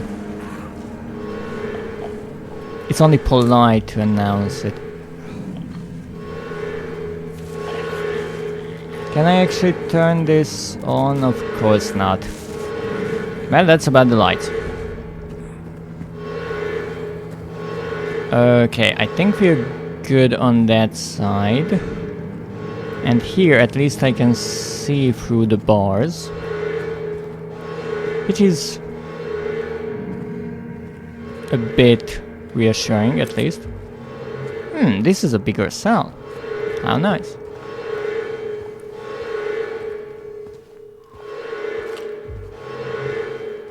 Four bullets. I think this was the cell of the nurse, so we got 4 bullets to take care of her. I mean, possible. Not sure how many I used myself, actually.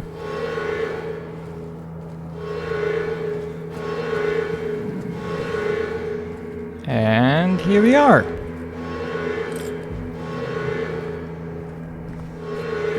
So it seems we are safe-ish here. I checked this one and I checked this one. Okay, I think we're good to go.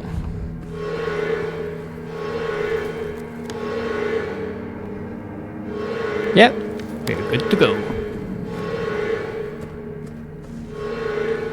Now, the question is, what is the noise that we are hearing? And I'm not talking about the safety siren, but some creature that is lurking around here. I don't think that they would be inside there, because I've been there.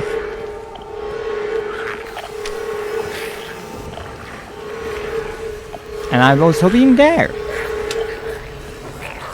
Where did you come from? I've literally been there. Not so long ago.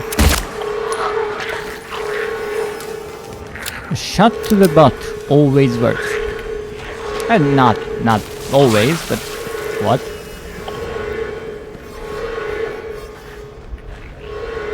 Are these enemies getting up all of a sudden?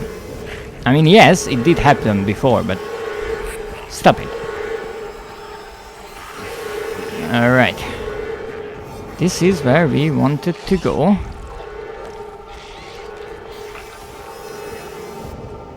Let's check if it's safe. I mean, haha, safe.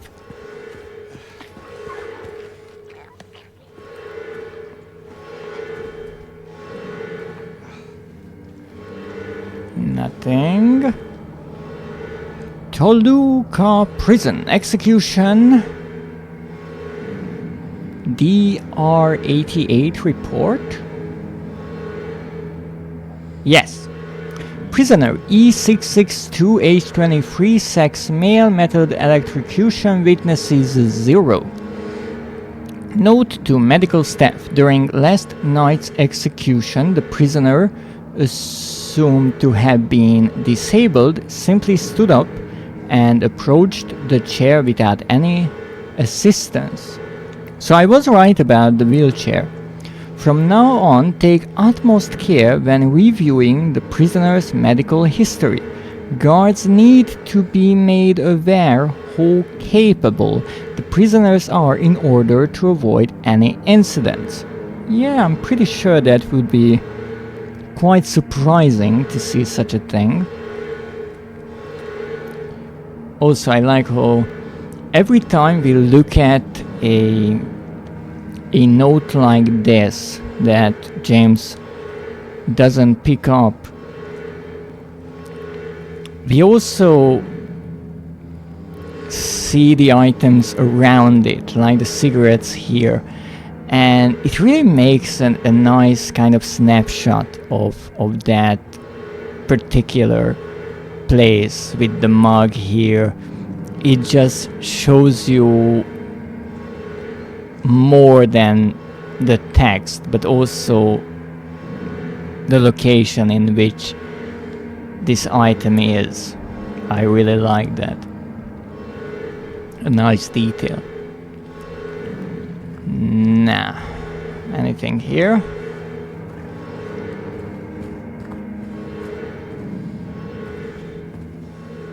No.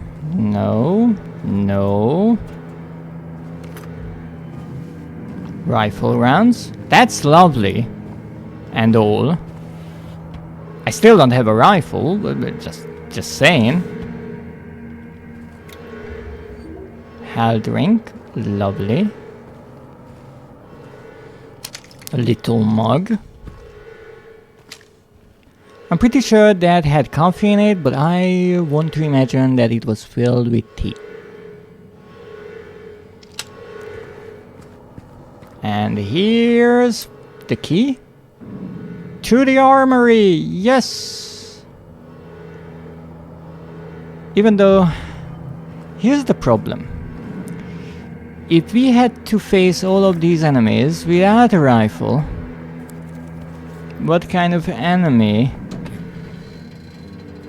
will the developers throw at us once we get a stronger weapon?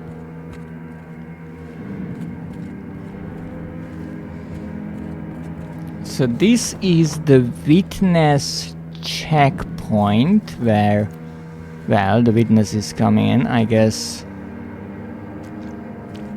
this area is not accessible anymore. That was the door to the outside, I guess.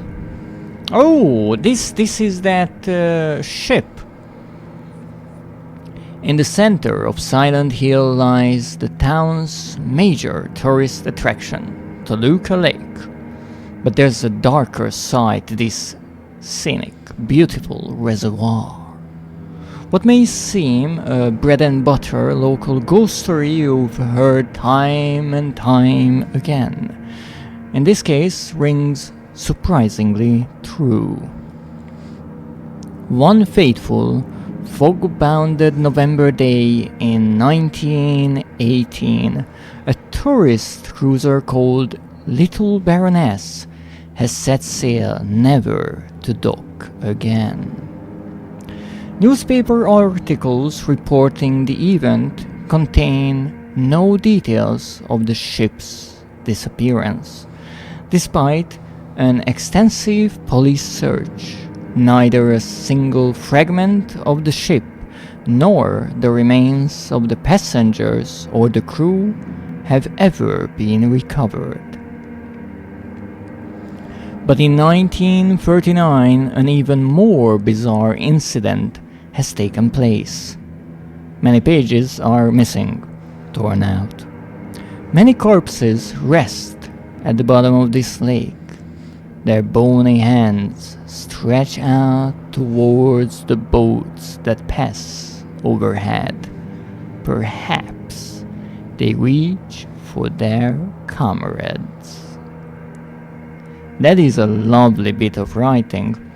And the second part of this might refer not to this incident, but to the plague that ravaged Silent Hill. It was mentioned earlier how bodies were dumped into the lake.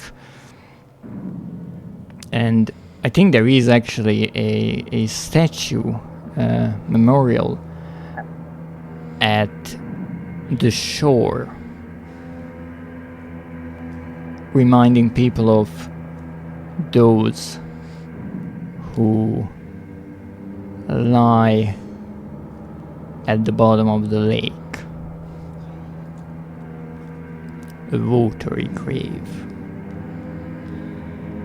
Yes, but that doesn't help us much with what we have to do now.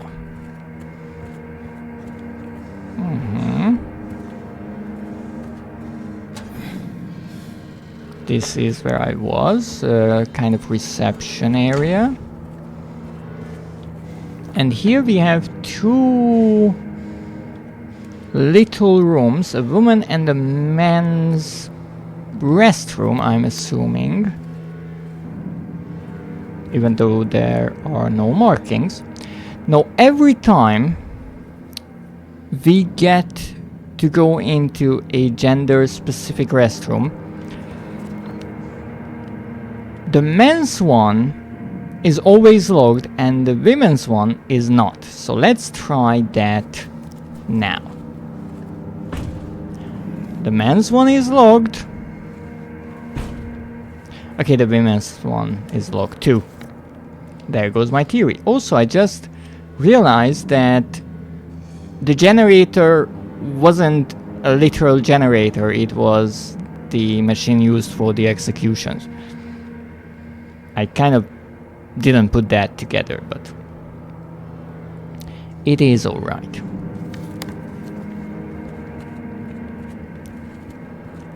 Then I think we can move on now.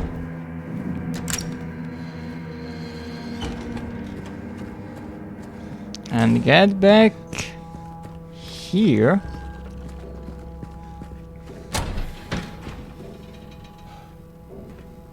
And get the rifle. Here you go.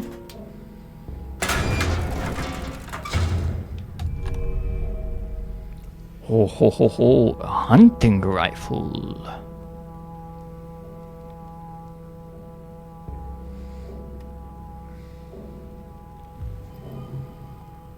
And some shotgun shells and rifle rounds. Let's see, this is our pistol, our shotgun, and our rifle, which indeed has to be loaded with individual rounds, and that will certainly take quite a long time to do in the midst of a fight. But that's fine. But let's see. We got the rifle cabinet and the serpent section is now fully explored, or at least I think we got to explore most of it. And it seems, even though the maps appear to be in a kind of random order, there is a method to the madness, and that is they are in the order in which we get to visit them. That is why the first floor serpent section is the second map, with the main section being the first. Now, before I end today's stream, however, I want to go back because I'm curious about those surviving creatures.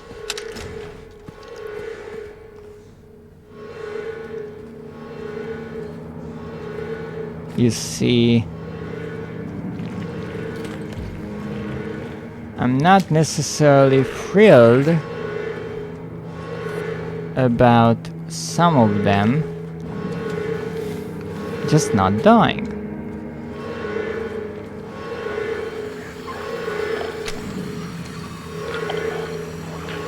And it indeed seems to me that they are picking up the nasty habit of doing exactly that.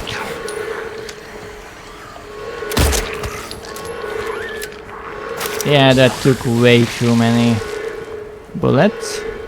I'm aware.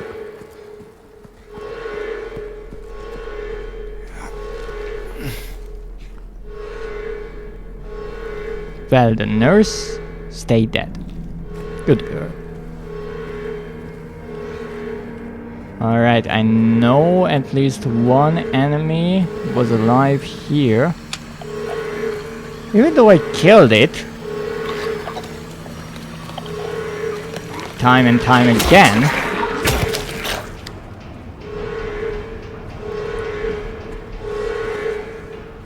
We are done.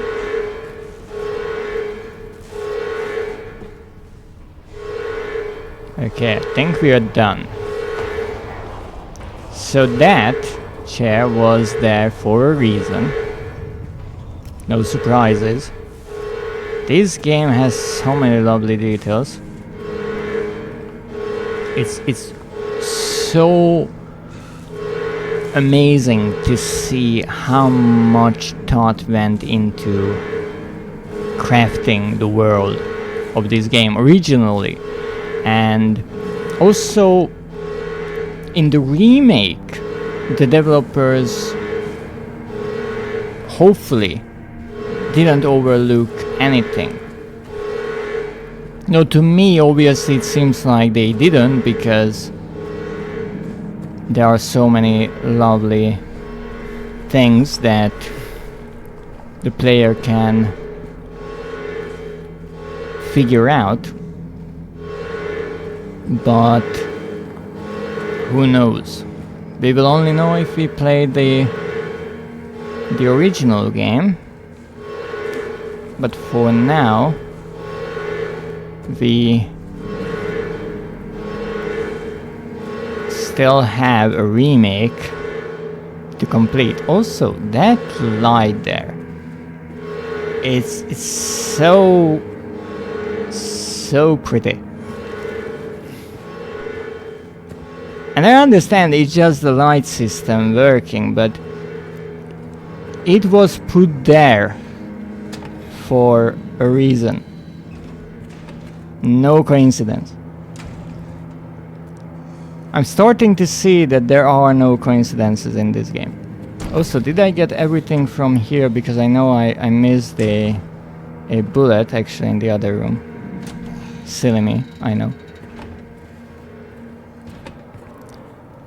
Alright, well, we are not going to the toilet. Which is kind of a problem, because poor James hasn't had a toilet break in like...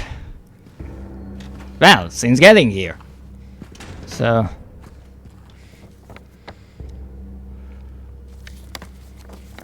we'll have to look for another toilet. Now that I think about it, there were toilets in the cells, but... well, James never mentioned that he would need to go, so... I guess everything is fine. And with that, we reach the end of today's stream. And got here to this demented and rather scary prison.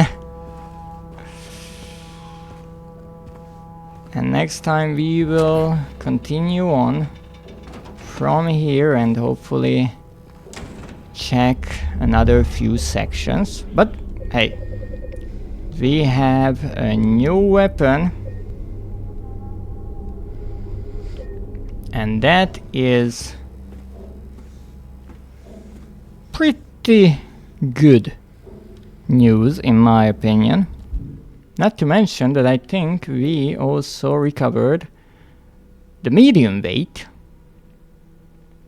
so we will be able to get to another area hopefully. We could also actually go to the basement, but I guess we should wait for a reason authorize for such action. So, let's go back to the main menu and see our progress. I think we only got one trophy today. Not much, but I'm still happy about it. 16, indeed.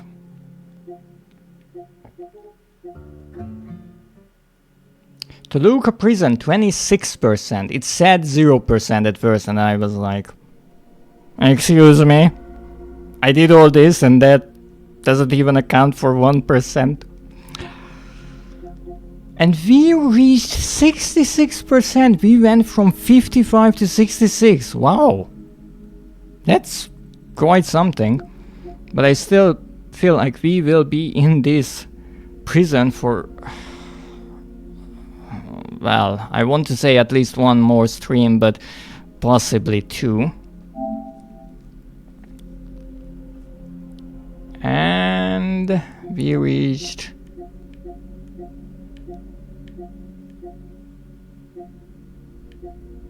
into the abyss. Reached the end of the long staircase. That we did. And there are still so many hidden trophies and little things I want to do. I still try to figure out what might earn me a trophy. I mean, I try silly things like breaking all the displays, glass, or different things, but it seems like this game doesn't really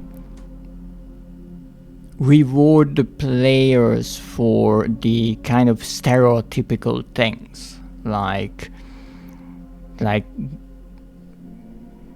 getting certain weapons, or perhaps all of the weapons, which I think we kind of did, because we have a weapon on all of the directional buttons, the D-pad buttons, as shortcuts now, with upping the map, so that cannot be a weapon. But no trophies, so it seems like most of the trophies are for either progressing in the story, which once we finish the game we will see how many there are given for that. We have 16 out of the 44 trophies overall, one obviously being the platinum, and all the 16 we have are actually bronze, which is also interesting. Now, we did get a few trophies for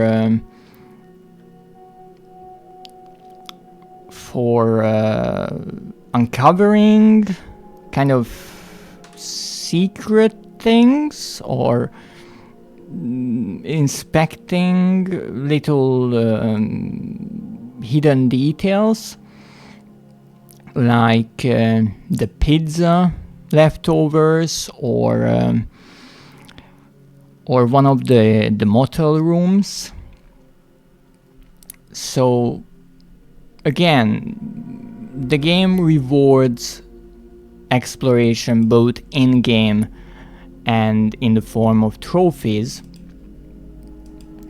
Even though it's interesting, because whenever I get to an area that is not mandatory to go through, like the supermarket with the code panel, or the garage with the car jack, I did get resources like health items, ammunition. I even got a photograph, I think, in the garage, which is kind of a collectible, I think. But I never got a trophy for that, so it seems there is a balance between what is rewarded in-game with items, and then there are things that you can find and are interesting, and those have their own trophies, which is interesting because that way you get something for finding different kinds of hidden details and locations. We also got a trophy for defeating a certain number of enemies in melee and long-range combat, but I guess that's pretty much all you can do. Maybe there could be one for like sneak attack, when you manage to sneak up on an enemy and hit them on the back and kill them in one or two hits. But other than that, I don't think there's much that you can do with combat when it comes to trophies. Of course, you could do like crazy things like defeat certain enemies or even bosses without getting hurt, or in a certain amount of time, or in a certain number of hits or bullets used, but I don't think that would really fit this game. This game is, as much as there is obviously combat to it, and as I said, there is a survival horror aspect to this game, in my opinion. The combat is not the main focus, and I understand and respect that, because that is why I think this game is able to differentiate itself from that genre and really be a psychological horror game, because it puts the story in the forefront. It doesn't shy away from giving longer notes, longer bits of text that has to be read, or longer cutscenes with a longer bit of dialogue and quite a lot of information to unpack if you really want to understand the characters. They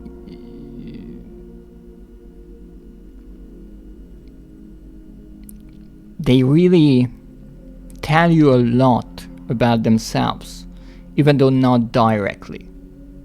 Their personalities are kind of reflected in their wording and in their behavior.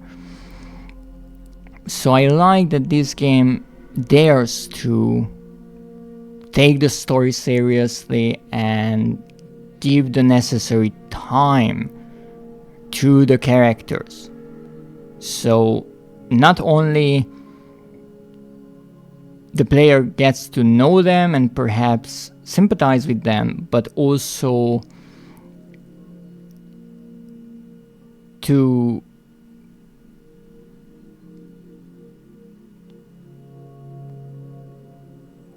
have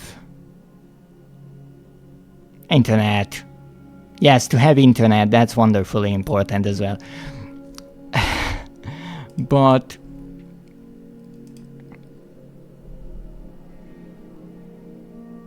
to naturally see come on, you router! Come on! I am not strangling my router. Don't worry about it. Come on! What do you mean I have 10,000 kilobits per second? I'm not even streaming at that bitrate. Oh, the strangling helped. So so the characters have the time to kind of naturally show themselves, and the player is not just getting exposition dumped on them, which is nice. So as much as there are more actiony sequences, they are always balanced with puzzles, and sometimes there are entire sections dedicated to the story with pretty much no enemies, and just walking around, exploring, and learning about the world. And I think that's a really, really nice thing. It's something that is risky, but I feel like it's worth the risk in this case, because it allows this game to be really just outstanding and quite unique. But with that said, I think it's time to raid out to someone. Whom shall we raid?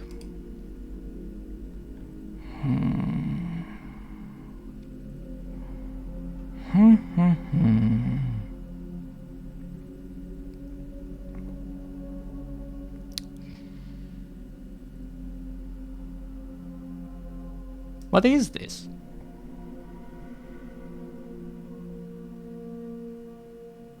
This seems to be some kind of a stealth game? Eriksholm. Intriguing title. Well, let's see what kind of game this is and the other ones that Timbatir is playing right now, because she is having one of her demo days, and you know what that means. So many great demos to look at and see what new games are being developed and will soon be released, which is always nice. I rarely play demos these days, as much as I really like the fact that they are coming back, and I do like watching other streamers try out all kinds of games, and sometimes giving me an idea of what to play next when the full game releases. I did explore newer games this way and found a few hidden gems and added those games to my extremely long backlog. But for today, I thank you for joining me. Have a wonderful evening, and as always, good night.